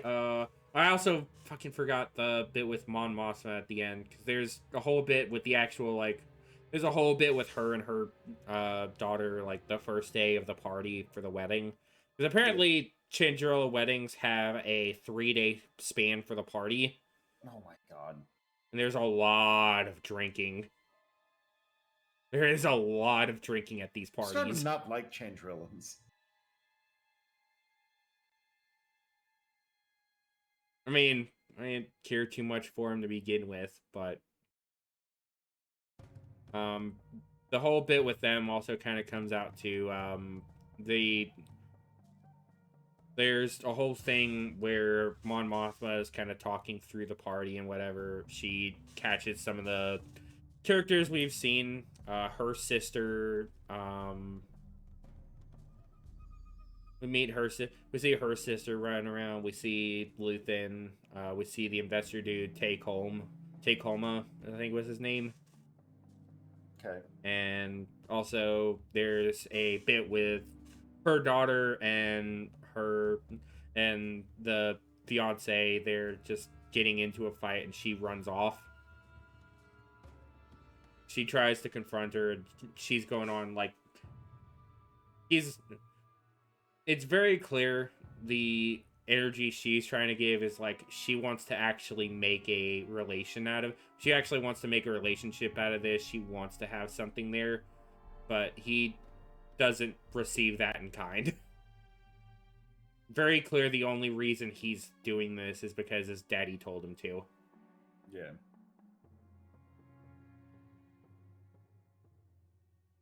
Which kind of feel bad for Mothma's daughter. Yeah. Because it's kind of a fucked situation. Yeah, it's not great. But the next episode, we're shown some part where we get to see more of the actual like set for the next stage of the wedding, kind of next stages of the wedding, as the day opens up with them setting up this grand hall kind of area where they're setting up like tables and arrangements for a big dinner party. Yeah. And Mon Mothma talks to her husband there's a whole dialogue with them and him trying to like, he talks to her, says that, oh, there's apparently a thing where he thinks Tay is getting in with her, but it's also because Tay kind of reveals that his wife has been not very fond of him lately, and they've been kind of separated. So Perrin, Mon Mothma's husband, thinks that she's trying to get with him. You know, she's trying to get with Tay because his wife is out of the scene. But he obviously does not know what's going on, really. Yeah. The reason she's talking with him as much, it's very clear he is out of the loop, which probably for the best. Yeah. But they're talking about that whole thing, and they also talk about the fact that he had to be dragged away from from yesterday's event by police because he got too drunk and started being a just absolute mess. Yep. Because again, it's a 3-day event, and if you can't handle your fucking alcohol over 3, can't pace yourself out for 3, it's like Mardi Gras almost, the way these kind of parties are. Like, they build up and they get chaotic, and there's a lot of drinking for the adults, there's a lot of partying, a lot of events that go on, a lot of stuff that happens. It's sort of a big deal when these big Chandrillan weddings happen. Yeah. It's a party. But it's a big party. But that's kind of how their scene opens off. Then we kind of look at Bix and kind of like the Ferrix group is what I'll be calling that side. Ferrix group are on the planet, which we get a name for in this episode, even though we didn't in the last one. Apparently the planet is called Mina Rao. The agri world they're on is called Mina Rao, which is a big sort of like agri world. Mainly, at least the field they were working in seems to own a lot of grain. But they find out what actually is going on They find out what was actually going on with why the Empire showed up. Apparently, they're here to do an audit for the planet. Apparently, they haven't done one in 10 years. Which means the Ferrix event and whatever is happening elsewhere in the galaxy has stirred up the Empire a bit.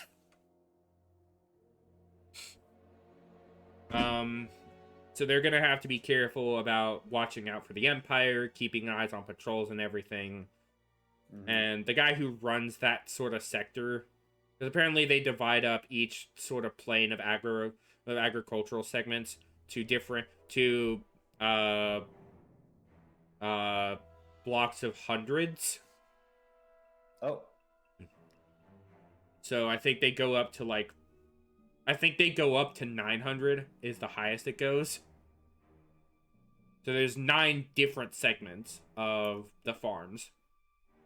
To kind of put it that way. Each one kind of works in its own way. Each one kind of does its own job, its own kind of work and everything. You stop it! Cat time! Bucky!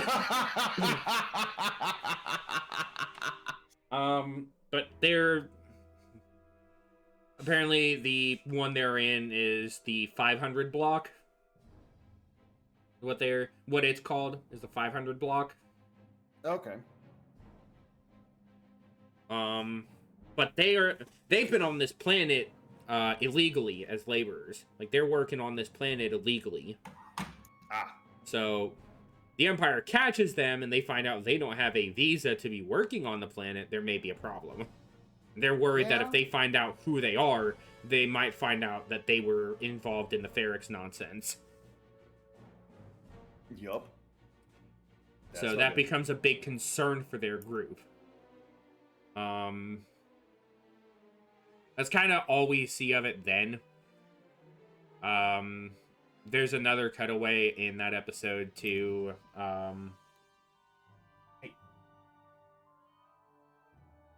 there's another cutaway in the episode to Dedra in her apartment at this point, after talking with the major once they get back to Coruscant. She's in her apartment and she's staring out at the window, like contemplating all the shit that's going on, all the shit that's happening and everything. And then her apartment door opens and she goes out to meet whoever it is in the kitchen, and we find out it's Cyril. Because like I said, they've become a thing, I guess. Because it's just like, because Cyril walks in, he sets this bag of groceries on the freaking table, and he's just like, I really wish you weren't here so that we couldn't do this right now. Yup. Because I guess there was something that they were doing that they had to worry about. And he's like, can I just pretend you weren't here so we don't have to do it? And just pretend you didn't see me and we don't have to do it. Ooh. But she's like, we can get by today, but we have to do this. She gives him the pass for that day, and she's like, tomorrow. Got it. I want to talk about this. You don't want to talk about this. We have to talk about this. Not right now. But there's more segments. There's another cutaway to the Chandrilla event, and we're shown like them walking up this mountain to basically do this whole tradition where a priest goes and blesses the couple and everybody, and then children sing, and it's just like one of those dumb, silly little spiritual things that goes on with weddings and shit. And we kind of get the whole look at like how Mothma kind of went through it when she did this, because hers was actually the last one that occurred. Like, they haven't had a big event like this since Mon Mothma's wedding. Oh, wow. Okay. So, yeah. But she also talks with her sister about her rebel buddy, Cinta. Because her sister had a buddy in the rebellion who was on the, who was involved with the whole ordeal that Cassian and them got up to, if you recall. When they did the whole bank heist. Yep. And stole, like, 4 million credits. Yep. And then he went on his vacation planet and then got fucking arrested. Got fucking arrested. All because fucking Sam Witwer caught him. Yep. That was the funniest part too. When Sam Witwer was the motherfucker in that shore trooper armor. Imagine being called out and called suspicious. It's by a guy in fucking shore trooper armor, and it's Sam Witwer underneath the armor. Yep. That's fucking wild. Like, that was fucking wild. I didn't even know that was him until my buddy Thesian told me about it later. He told me about that shit afterwards, and I saw posts about it on Eckhart's channel, where like Sam Witwer was talking about doing that segment. It was fucking wild. Yep. It's so good. It's so good. But Mothma's talking to her sister about Cinta, because Cinta and her sister apparently were close. They were good friends or possible lovers. I'm not sure which. They were roommates. But her sister is like, I haven't heard from Cinta at all recently. I haven't heard from her in a while, so I don't know what's going on with her. But then we kind of get some. Then on the other end, Luthen's assistant, who is also his kind of partner in the and the radio manager for his, like, radio handler for the radio he keeps in the shop. Yep. He's like, look, I've been trying to keep track of calls from Cassian and his partner. Like, we have not heard anything, and we need to try to figure out. But I can't do anything here. I have to go back to the shop. So she takes a shuttle to the shop and runs back to Coruscant. She gets back there and she tries reaching out to Cassian. Like, there's nothing. Yep. Like, the whole thing is completely dark. Radio silence.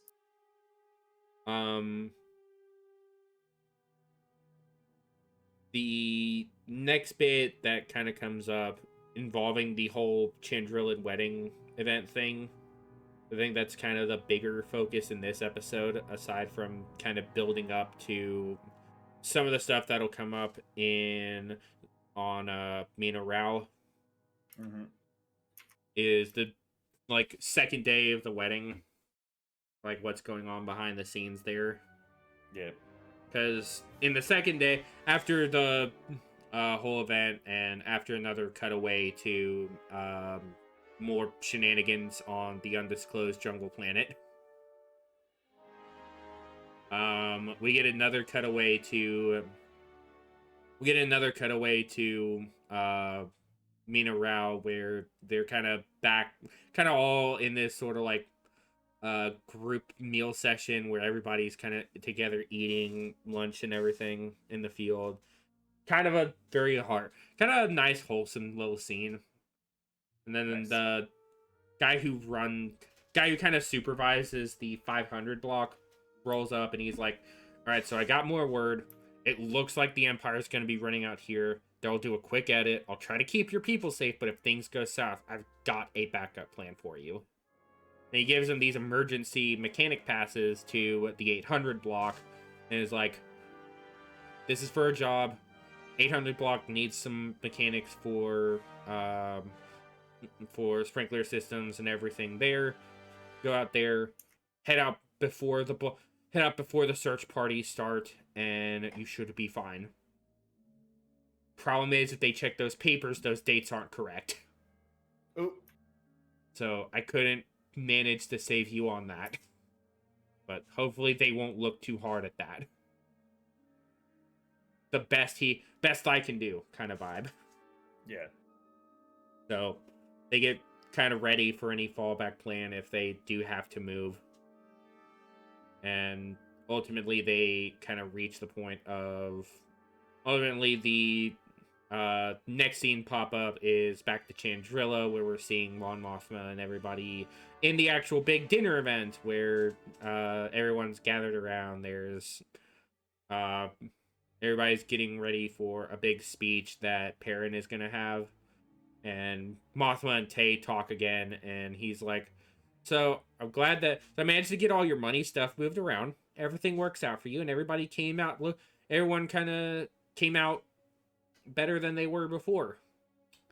Except I'm starting to feel undervalued. Uh-oh. Because I did not know that the person who had all this was also helping the rebellion. Yup. I won't go into all the details about how I found this out, but do know that the rebels are the reason that my latest investments have fallen through. What a prick. Then Mothma kind of runs off to Luthen, and they talk. It's like, He knows. he knows. How do you? He knows. How did he find out? He said he had bad runs with rebels in his investments. I don't know. Did you get a number? Like, we're supposed to talk about it next week on Coruscant. Like, that may be too long. We need to know what he knows. Because Luthen, being the paranoid bastard he is, impatiently demanding that they resolve this now. Yep. And then he's also worried that Tay has been talking to Skolden, the father of the groom in the wedding. The guy who is supposed to be fronting a lot of the money for Mon Mothma's investment. Yarp. Um, they're worried that Tay may be talking to Skulden. And she's like, no, he wouldn't dare. Like, there's no reason that they would go and talk about that of anything. And so they go through the whole event. We get a whole speech from Perrin, which, yeah, it actually was a nice little kind of nice and sensible little thing. Like, kind of the whole thing you'd expect from a, like, I'm about to watch my family grow and watch my child go off to join somebody else for their life, for better or worse, kind of vibe, like the typical marriage speech. Yeah. It's a pretty nice little event. Um, Again, there's a lot of really nice visuals in a lot of this. But the last little cutaways of this one is a jump back to Mina Rao, where the imps make their first inspection of the 500 block. Yep. Uh-oh. And they initially kind of dodge one of the guys, Brasso, the big burly dude with a beard. Okay. They kind of like brush over him. They don't pay him too much mind. He's just a mechanic. He works the farms and handles everything out there. But an officer, or at least the guy in charge, the lieutenant, goes off to meet Bix. And he goes off to talk to her, and he tries making small talk, kind of like, there's a lot that's going on right now. I'm supposed to be busy with this audit for the next day or two. But there's just so much going on. A lot of stress. Yup. Do you happen to join me for a meal? Is the first little red flag. Because not great. they're talking this whole time, and it's just kind of like, you almost think that he's like, at first you just think it's like he's sussed her out as like a possible rebel. Like, this person is not clearly supposed to be here or something like that. But no, it does in fact get worse. So we're not. No. The next episode will go into some of that, but that's pretty much the whole cutaway there, because Brasso walks up and he kind of backs down. He's like, all right, no, we'll just leave it at that. I'll be back through tomorrow. Ooh. And so they don't like that. They have to deal with the fact that, we need to move. We need to go. So that's pretty much what they're starting to prepare for in the next episode. But the last little segment is the kind of climax of the resolution for this whole fucking shit show that is this group of fucking misfits and idiots.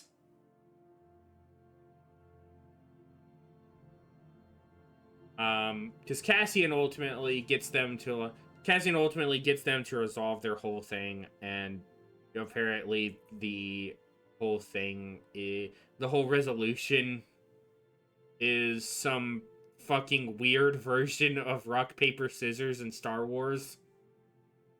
Okay. I don't know what happened.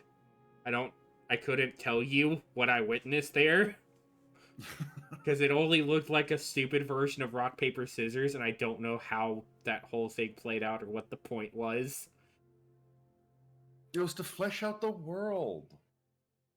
But the whole time that's happening, Cassian manages to break his fucking binders and manages to break out of the binders and gets a hold of his pistol, has the dude who's watching over him at gunpoint. He's like, you're just gonna sit right there, buddy. I've got to get a hold of my phone, and I'm getting the fuck out of here.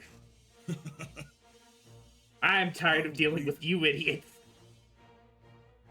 Up to here with it.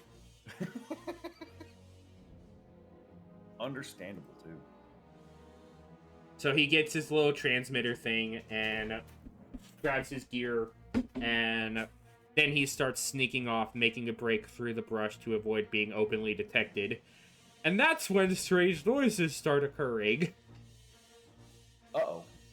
All of a sudden, there is loud rumbling, and you think it's thunder at first. Then this big fucking hulking rhino-looking beast with a giant fucking ball runs through the crowd and grabs up like 5 whole people. And it's like, well, we have overstayed our welcome. Time to leave. Clearly, we have overstayed our welcome. It's time to go. Oh, no. And Cassian's like, nope, nope, nope, nope, nope, nope, nope, nope. So he makes a break for it. The guy who he had fucking bound up manages to break out, and he starts shouting off like, he's getting away! The pilot's getting away! Someone grab that rhino. Oh, man. It's a fucking wild and chaotic moment. And Cassian the whole time is just like, nope, I'm out. The most I think he does is he fires off a burst from the concussion. He fires off a burst from the repeating blaster to kind of like throw them off and then flies up. To which it is revealed the planet he was on this whole time was the 4th moon of Yavin.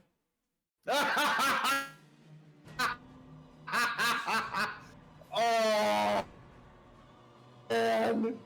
Undisclosed Jungle World was just Yavin 4.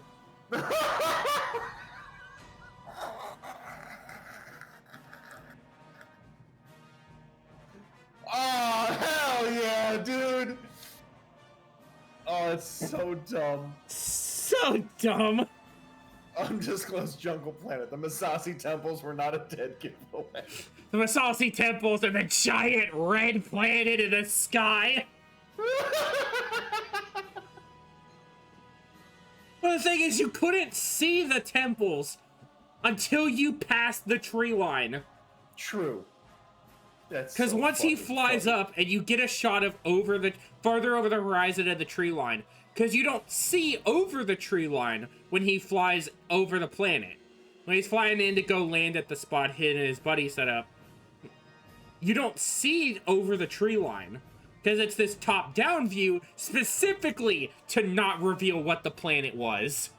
That's so dumb. And I sat there for a minute looking at it after the episode ended. I'm like, this man was damn near spitting distance from the fucking temples. They could have walked like a day and a half, and they were there. They were there at Rebel Central. Was not Rebel Central yet. It's not that yet. They have not established Yavin as a base yet. But it will be. It will be. But it is not yet. But that one segment just kind of like... That one left me a bit heated. I'll say that much. Like, these stupid fucking morons. Undisclosed jungle planet, my ass. Oh, that's so fucking funny.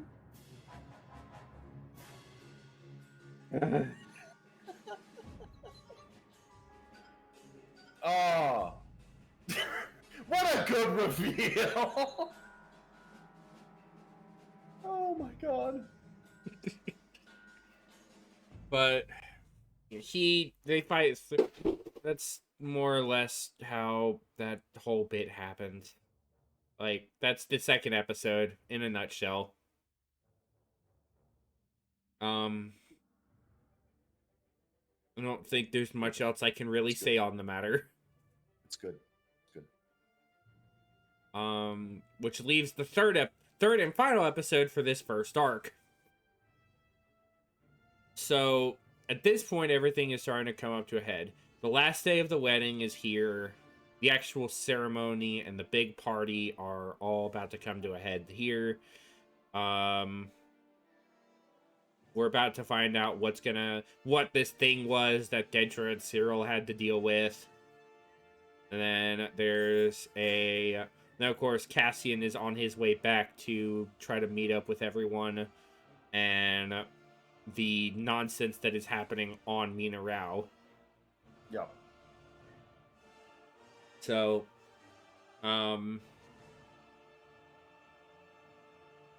we get to I think we open off this one with Cassian kind of left adrift in the TIE Avenger, where he's kind of like trying to get the thing to, where he's popped it out of hyperspace and he's kind of there drifting kind of scene. It's actually like, you could make a poster out of that one shot. Perfect. Yep. It's actually a really fucking gorgeous shot. Hell yeah. So he does that. He's sitting there in the TIE fighter trying to mess with it, figuring out controls and everything. Trying to actually figure out what this thing does because he very clearly was not prepared for it. Yep. And then he goes messing around with some of the stuff so he can set his transmitter up.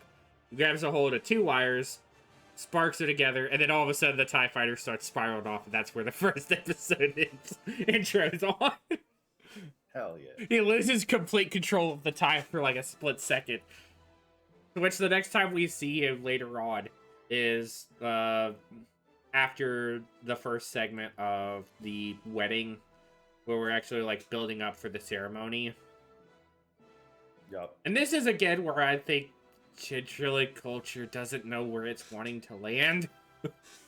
Because like on one hand, it looks like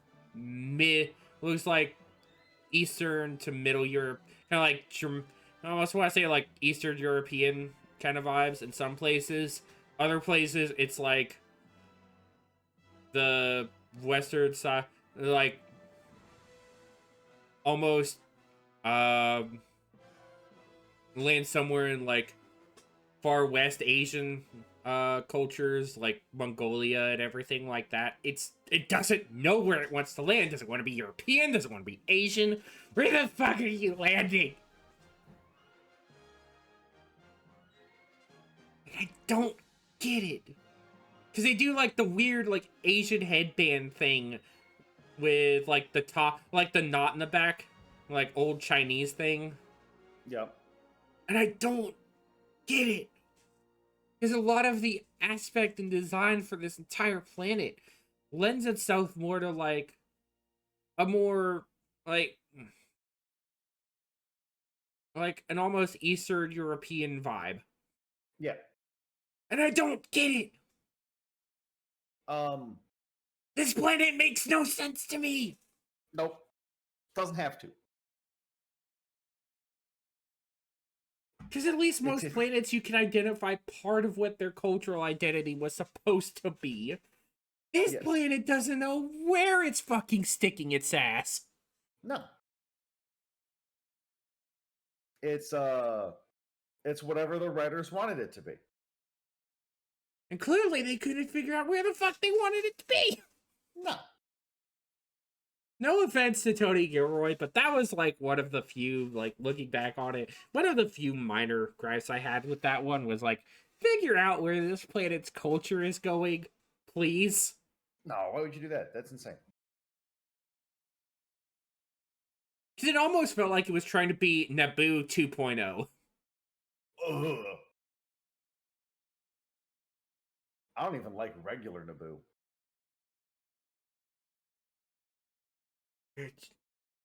Gungans live on it.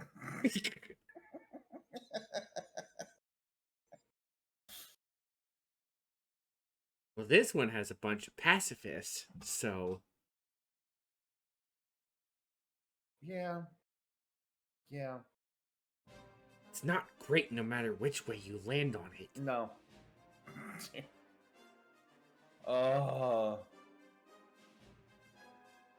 Despite the fact that, like I said again, the Chandrilla segments had some really pretty set pieces to them. I genuinely don't know how I felt about a lot of it. Like, again, throughout that whole scene, I was genuinely feeling like somebody was gonna Game of Thrones this whole thing, and Yup. it was gonna go fucking sideways really fast. Yup. But, um, the whole thing kind of showing, whole thing opens off with Mothma talking to her daughter just before they're about to go out there to go through the whole, ceremony. Um, and in that she talks to her is like, we don't have to do this, you know. We can call this off and suspend this whole thing. And she's giving her his whole spiel about how when her mother did this for her, she was drunk and didn't actually tell her what she needed to hear. And it was the fact that we don't have to do this today.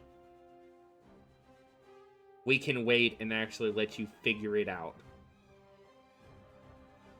But her daughter just slaps her in the face with it, just like, I wish you were drunk. Oh. Like, that was cold. That was, like, ice cold. I know the people don't care for Mon Mothma much, but god damn, woman. Yeah, it's a little rough. A little rough. She didn't even want to have to do this. Even. She didn't want to have to put you into this. Like, she wanted, by all accounts, not to have to do this. Because Mon Mothma does not like this whole tradition. No. This is not a tradition she is fond of indulging. Because even when she had to do it, she was not a fan. No. So, why would you be? That tradition sucks. She wanted to try to help her daughter to try to, like, move. This was that whole thing I mentioned in the spoiler-free segment of, like, trying to break the traditional norms and try to break the generational norms and try to like break into new ground kind of vibe. But they went through with it, and I'm like, wow, that's fucked.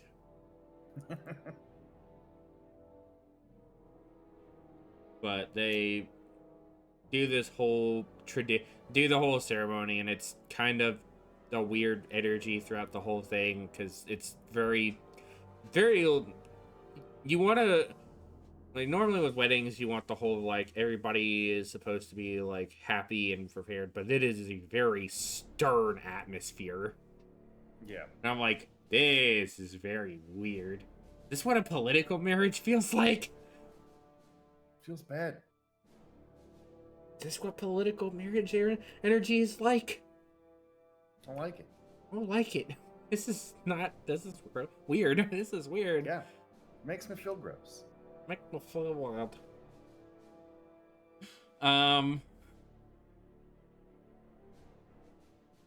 But the whole ceremony goes on with them speaking Chandrillan and going on. Like, the way the whole scene portrays out, I almost liken it to some kind of, like, Asian drama scene. And that one kind of made me like, I don't know about all this. Because I think that was the reason I started feeling like the Game of Thrones energy want to well up in me.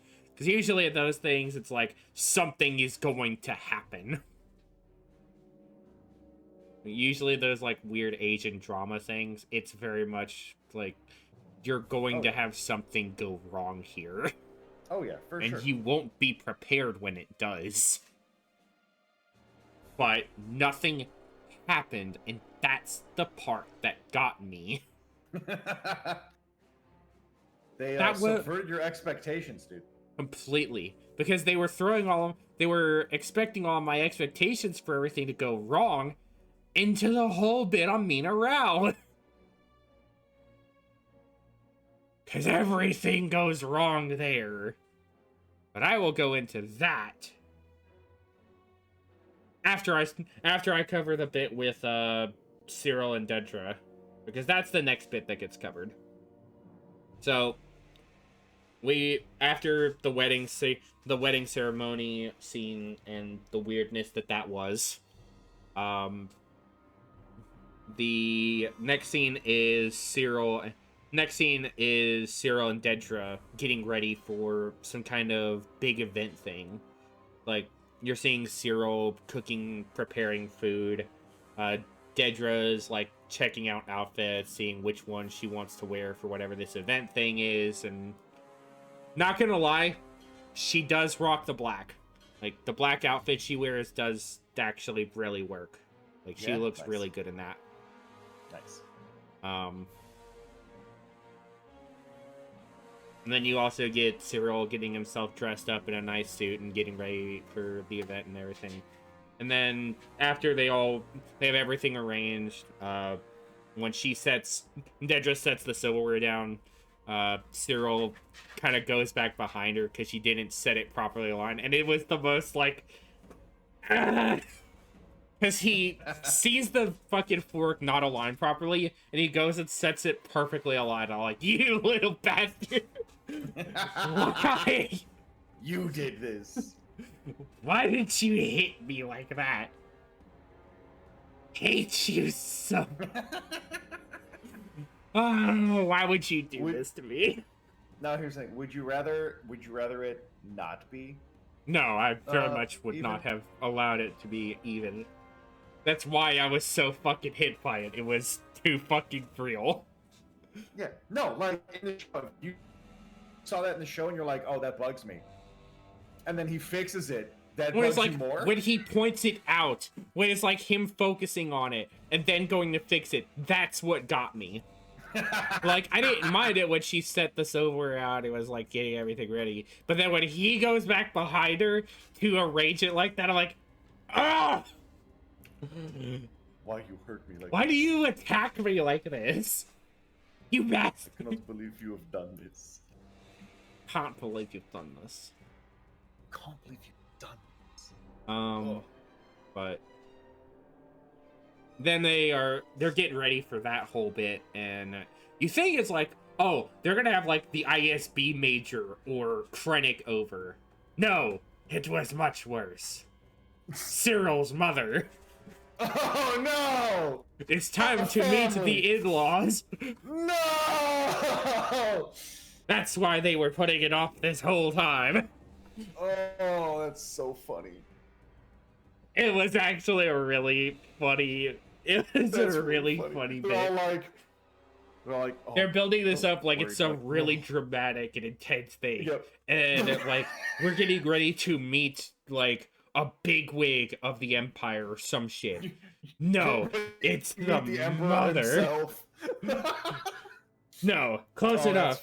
The mother. That's so funny. That was hilarious. Dude, I don't think I could have done that. I don't think I would have had that whole thing play out any differently. That was great. That's really good.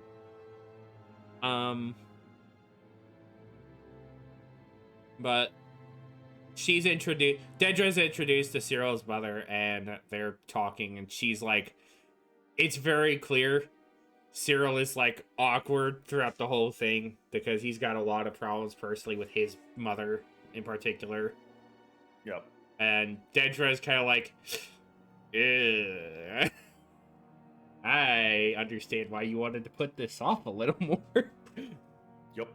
Understand why you wanted to do this. Understand why you wanted this put off as long as possible. I understand the real emotion here. But then we get a cutaway to Cassian again, who has managed to reach out to Luthen's assistant in the antique shop. And they go and try to make it a coded message with like the weather broadcast on Coruscant or whatever. Yeah. Kind of like coded radio, kind of like pirate radio vibe. Yeah. And they go through and they're talking about it. It's just like, eventually Cassian's like, look, I've been out here upside down in my ship for 3 days. Help me out. I need to know what's going on, and I need to know why you didn't tell me this wasn't the ship I was supposed to be flying. I wasn't trained to pilot this thing. This wasn't what I was practicing to do. Like, help me out here. Like, well, I need to try to get a hold of Luthen, and we'll have to reach out to Bix. And then he's like, Bix, are they okay? And he's like, well, they're not. I haven't been able to contact them. They've been under a communication blockade. And he's like, she's just like, we can't really do anything about it now. And Cassie at that point just hangs the fuck up on her. Is like, nope, I'm fixing. No, I'm stopping that right now. I'm gonna go help my friends. Which is where he pretty much jumps the ship out and vanishes, and then we get a cutaway to more of the Chandrilla wedding, and we find out that yes, Tay after the first night was actually talking to Skolden. As he approaches Mothma again to try to discuss it, and they arrange for everything, and he's like, well, yeah, no, I've been reaching out to Skolden about this whole thing, and we're planning to discuss more about it after our meeting on Coruscant. And then she runs off to Luthen. They're like, we need to resolve. So, you were right. He was talking to Skolden. Maybe more of a problem than we thought. Whoops. And Luthen's just like, look, we have to be prepared for every eventuality here. We can't be messing around like this. We don't have the luxury to be playing around in this. Yeah. And the entire time, Mothma's just like, I don't understand what you're trying to do here. And the realest fucking line that Luthen ever could have hit with that is spoken to her there. Like, must be nice not to know. Ooh. Ooh. Because you gotta think about it from Luthen's perspective. Luthen has been dealing with this shit in the grimy, dirty ways he does. Oh, yeah.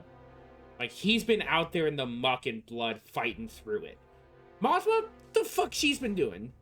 She's been living it up in this fucking pampered lifestyle as a freaking politician. Yeah. She does not know. And that's probably the realest scene that Luthen could have fucking hit her with. Like, it must be nice not to know. Yeah. Damn savage.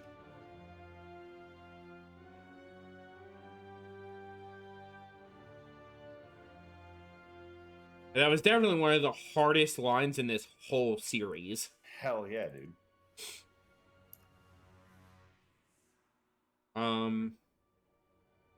But they go off to... That's kind of the last few segments we see of that, because we cut back away to Mina Rao.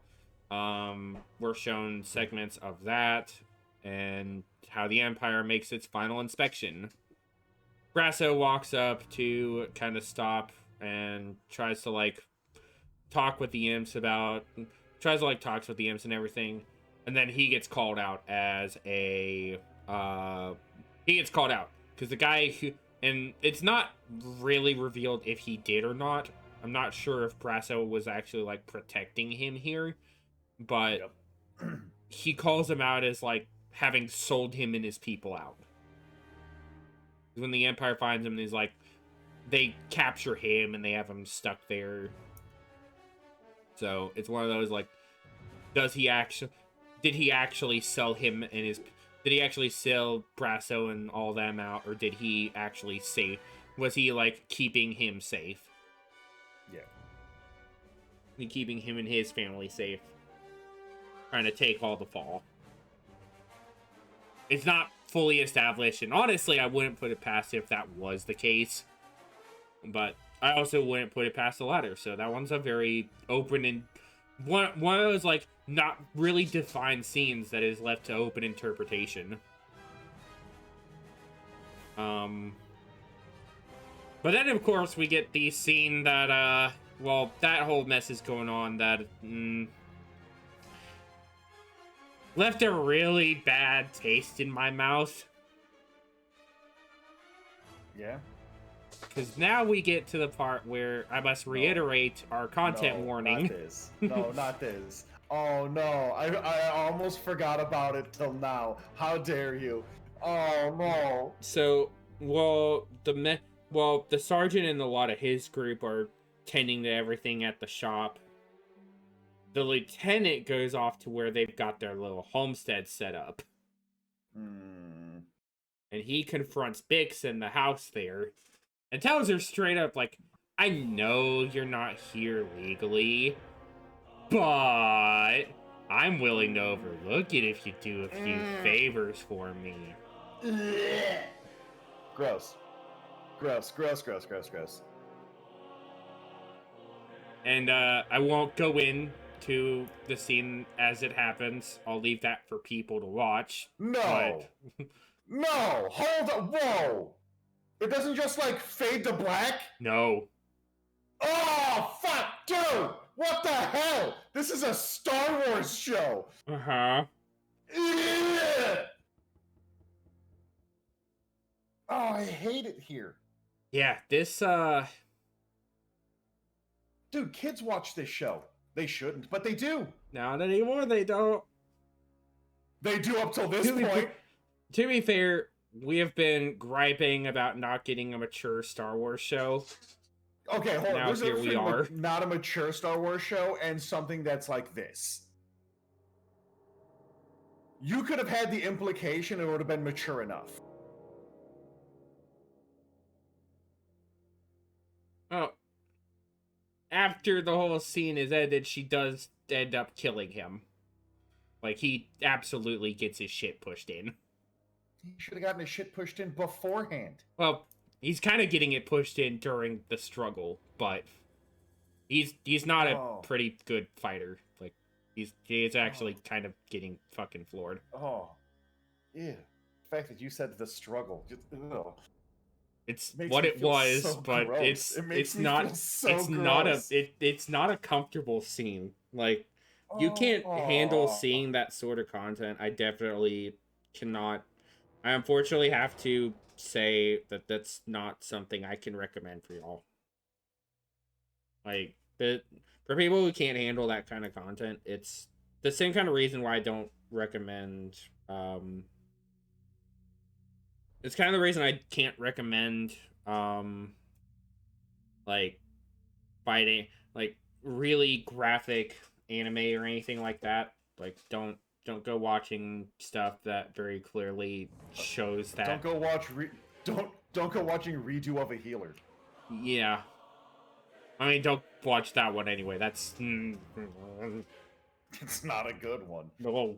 And yet people like it. I don't understand. I don't get it. There's nothing redeeming about that anime. But there's like the officer outside. Like there's a dude in the fucking like transport outside. He's hearing the whole like fight going on inside the house. He's like, "What the fuck is going on? Like, Lieutenant, what the fuck are you doing in there?" They like, you like having a fight with an animal or something? Trying to find a dog? Oh. What's going on in there? Oh.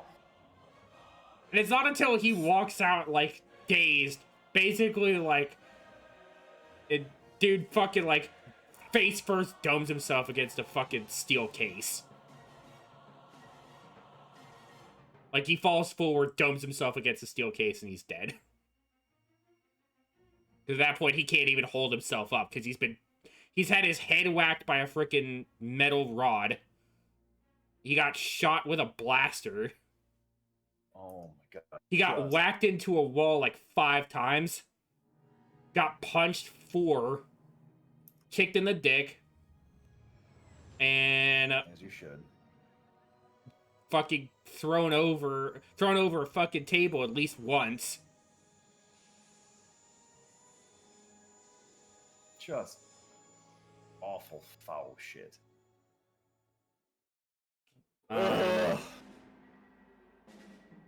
Of course, the officer the dude outside just tries to, like, she killed an officer. Like, that's bad. You can't do that.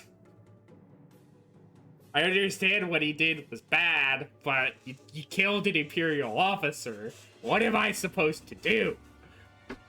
I can't let that slide. Like, dude was kind of the scum, but I can't not do something about it. It's unfortunately my job. Of course, he kind of gets shot up too, because then the younger dude shows up from that group. He fucking pops him over the head. They're able to freaking get them back together, and at that point, Cassian has finally arrived in the system and is flying down into the planet's atmosphere. Good. Brasso, on the other hand, after hearing the kerfuffle going on there, that's pretty much when Cassian shows up, because Cassian blows up the transport that they send with reinforcements to go and help at the scene. Like, he flies in, fucking locks on with a concussion missile, and blows the transport up. Hell yeah. And then Brasso tries to take that as his initiative to get the fuck out of there. Of course, they start shooting him instead of prioritizing the TIE fighter, which very much is going to kill all of them. Well, yeah. They very much went with the mentality of it, get the guy we can, not the guy we can't. And pretty much the whole unit is done in with a mix of, he pretty much does the whole group in with a mix of, a strafing run with the rotary blaster. Hell yeah, dude. And Rotary blaster's dope. Also blowing open the silo from the bottom as the stormtroopers are running underneath it and drowning them in a mound of grain. Hell yeah. Blowing it up with a concussion missile blast and basically dropping the entire silo's worth of grain onto them. Burying them in the mound of grain, essentially. Dude, like, grain silos are no joke. Like, in real life, those things are terrifying. We'll also note that the way these silos were set up, they had smaller silos on the side to store amounts of grain. But they had pods that I guess freighters could come in to grab up the silos and move the grain. Okay. And he shot out the bottom of one of these and dropped that whole load onto him. And then proceeded to land the ship, try to find Brasso, only to find that one of the stormtroopers managed to figure out how to aim. Uh-oh. And he finds Brasso crumpled up. Brasso is found with a blaster bolt into his back and fallen over into the grain field with his speeder bike over him and dead. They aim now.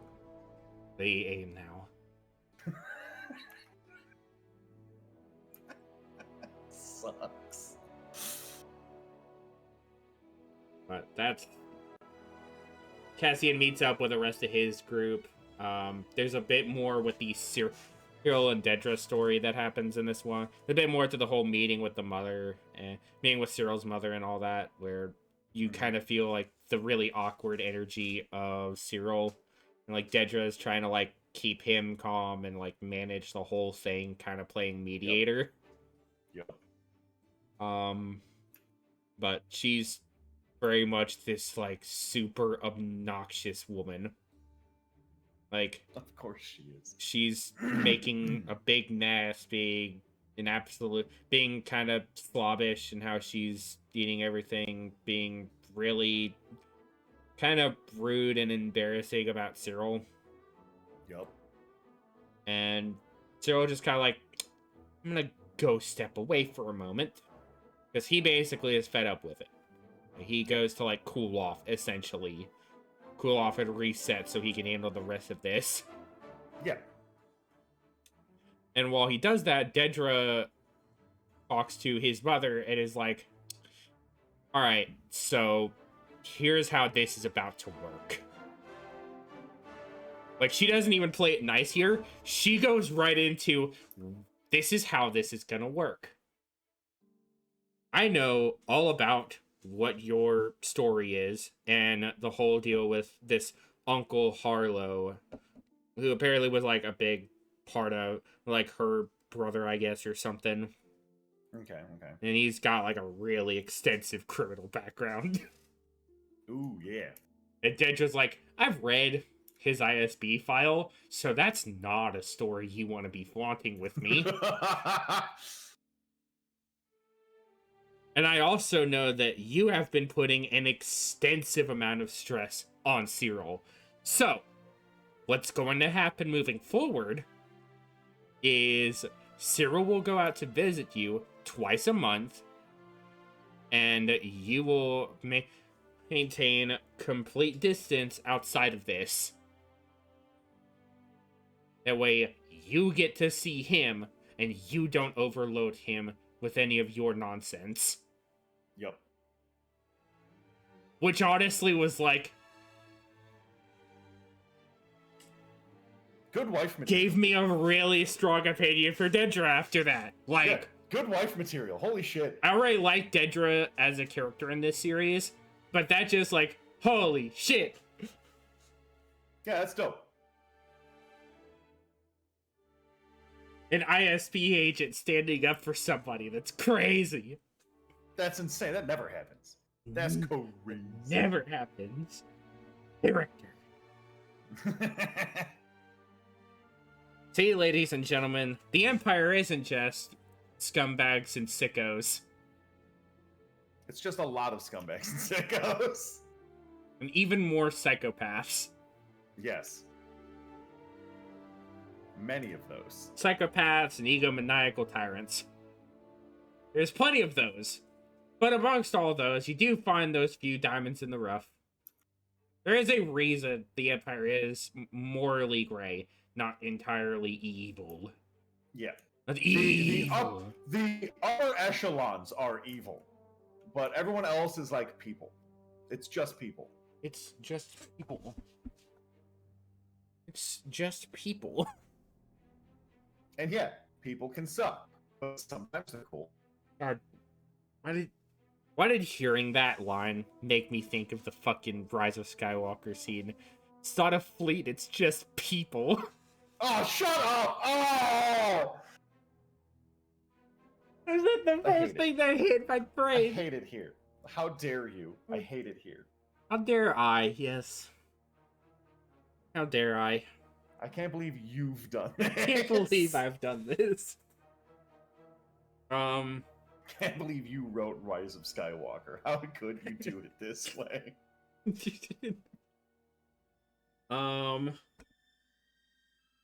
But yeah, there's just that whole bit kind of resolves that way, and the scene cutaway after Dedra kind of like gives her that ultimatum essentially, because it wasn't a proposition, that was an ultimatum. Yup. Do it or I ruin you. Okay.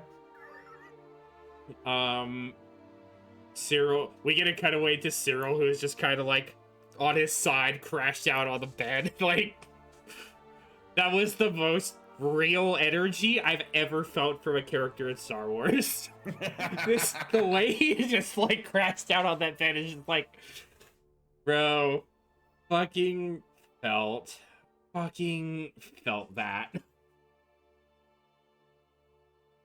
That shit was... That was arguably one of the best, like, just kind of like down-to-earth character scenes in this one so far. Oh yeah, for Like, sure. For having this really down-to-earth kind of interaction for a Star Wars setting was really good. Like, it was really well done. because a lot of the scenes here, while some rough more than others, were all really well done. And I can't deny that this was probably one of the best, like, premiere runs for a series ever. This was easily one of the best I've ever seen for a Star Wars series. Nice. I give a lot of props. Watching it. Oh yeah,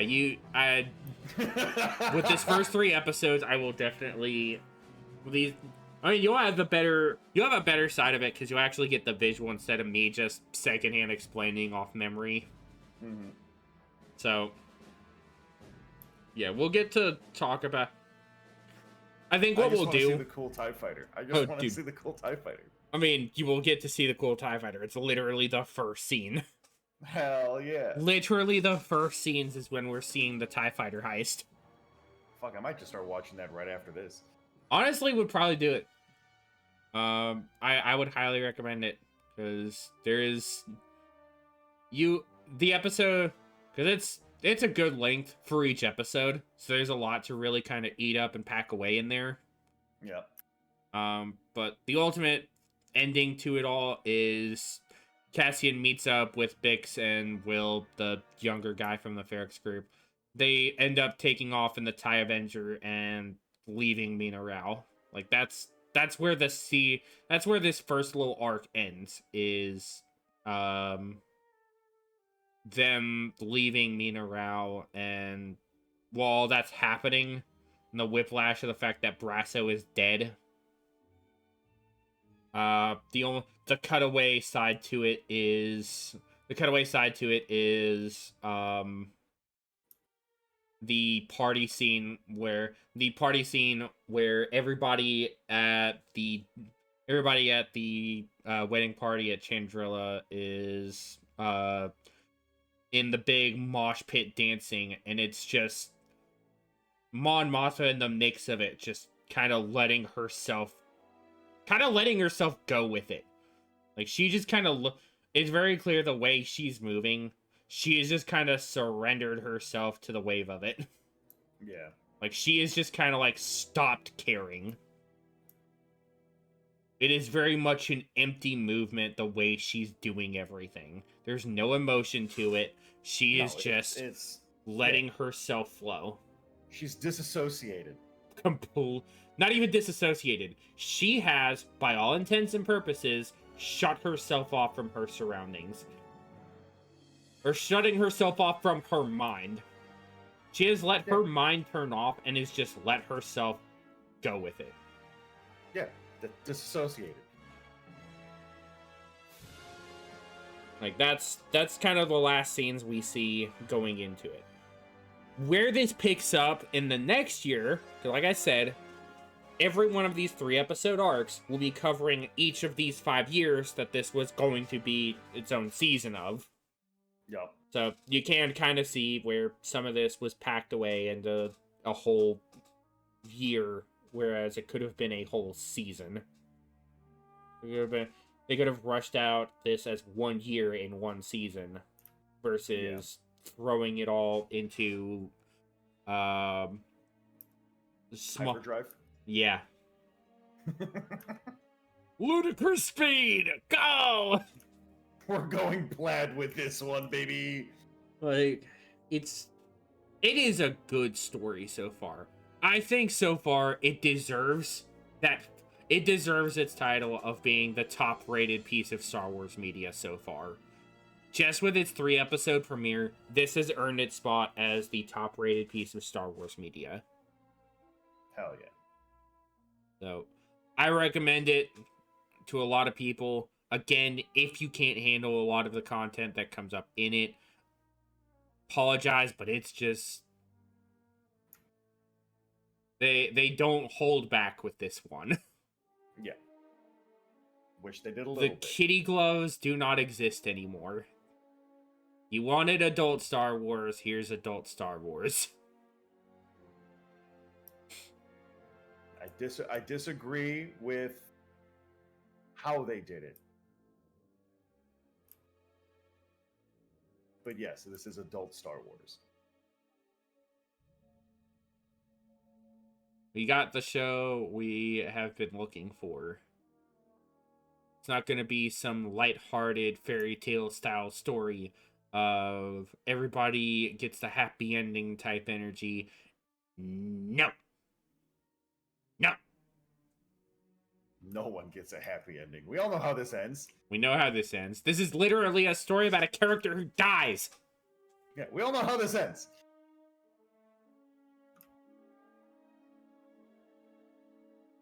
Though there are some characters that I know are supposed to make appearances here.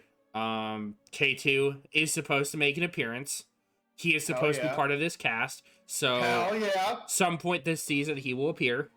Fuck yeah, dude. Give me my boy. Give us our badass droid. Give us our funny badass droid. I need more Alan Tudyk in my life. Yeah. Supposedly there's another character who's gonna appear, but I'm not solid on his appearance. Oh. I won't say it if you haven't seen it from trailers. That's fair. But yeah, if he shows up, it'll be interesting.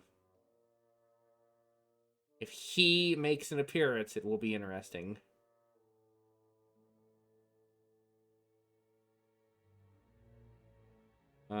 They also are supposedly... They also were trying to look at getting Bail Organa, like trying to have him as a character in here. Okay. I don't know if that actually fell through or not, but I remember they were talking about it. They wanted to have some of the faces from Rogue One appear in here.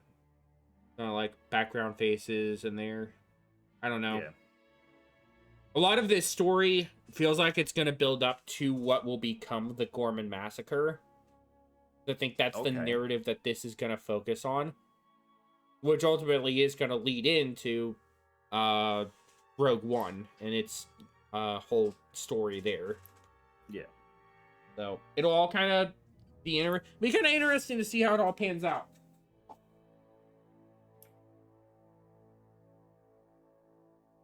But I think that's everything I have to discuss on it so far. Okay. As I said, it's just the first 3 episodes. If you want to wait and binge through it, I definitely would say if you don't do what I did, you could do it. Otherwise, go catch up on the first 3 episodes and join the weekly watch party. Yep. Fucking, this is going to be a ride, ladies and gentlemen, and I'm interested as hell to see how it ends. Because there's a lot of stuff that's going to pop up in between. Because we've got freaking Tales of the Underworld literally a week away. Yep. And then on top of that, we've got Visions in August. We have the 3rd season of Visions in August. Which is supposed to be more anime stuff, but supposed to be a couple different studios. It's better than what we're going to talk about tomorrow. Well, I will continue to say it. If it was just based off that segment in Visions, this story would have been way better. Yeah. Well, it's not. It's not. It's you'll get to hear our I can't even really say full review, but yeah, it's a rough one. We will definitely be in with that, and if you aren't catching this when it comes, you aren't catching this right after this goes up on the YouTube side. Me, Crafty, and Damien will be doing some Borderlands here in about an hour. Hell yeah, dude. We'll be resuming our playthrough of Borderlands and trying to get through that. Had to put it off for a couple weeks because stuff on scheduling, Crafty being busy, holiday events, and all that nonsense. Yup. But I hope you all enjoyed. I hope you all are excited for what will be coming next. Next week, I think we're actually going to take... Instead of going through on the Bounty Hunters thing, I think what we're going to do next week will be We'll do bounty hunters after. I'll do bounty hunters when we come back. We won't have a episode on the 10th of May. Actually, we won't have one next week either. I just fucking remembered. Won't be doing one next week either. So we'll be 2 weeks. What's next week? Well, next week would have been bounty hunters. We've actually done the bounty hunter episode next week. That was originally our plan, and then I fucking forgot entirely when I mentioned bounty hunters was going to be our next topic. I'm like, oh, we got Star Wars Celebration, then we've got Andor. They're like, fuck. But I've got to go to something for my stepbrother's wedding stuff. Like, they're going to be doing, him and his family are doing stuff on the 3rd. I won't be here until after 4, I think is when it'll be after 4 when I start headed home. Gotcha. So we won't have a Borderlands stream that day either. We will, however, be starting our Bounty Hunter playthrough on the 3rd. Yeah. And of course, because it's Star Wars Day next Sunday, me and Jake will be on here doing Star Wars Jedi Power Battles as our May the 4th celebration. Hell yeah. Be doing that as a big run that day. It's gonna be fun. It'll be fun on bun.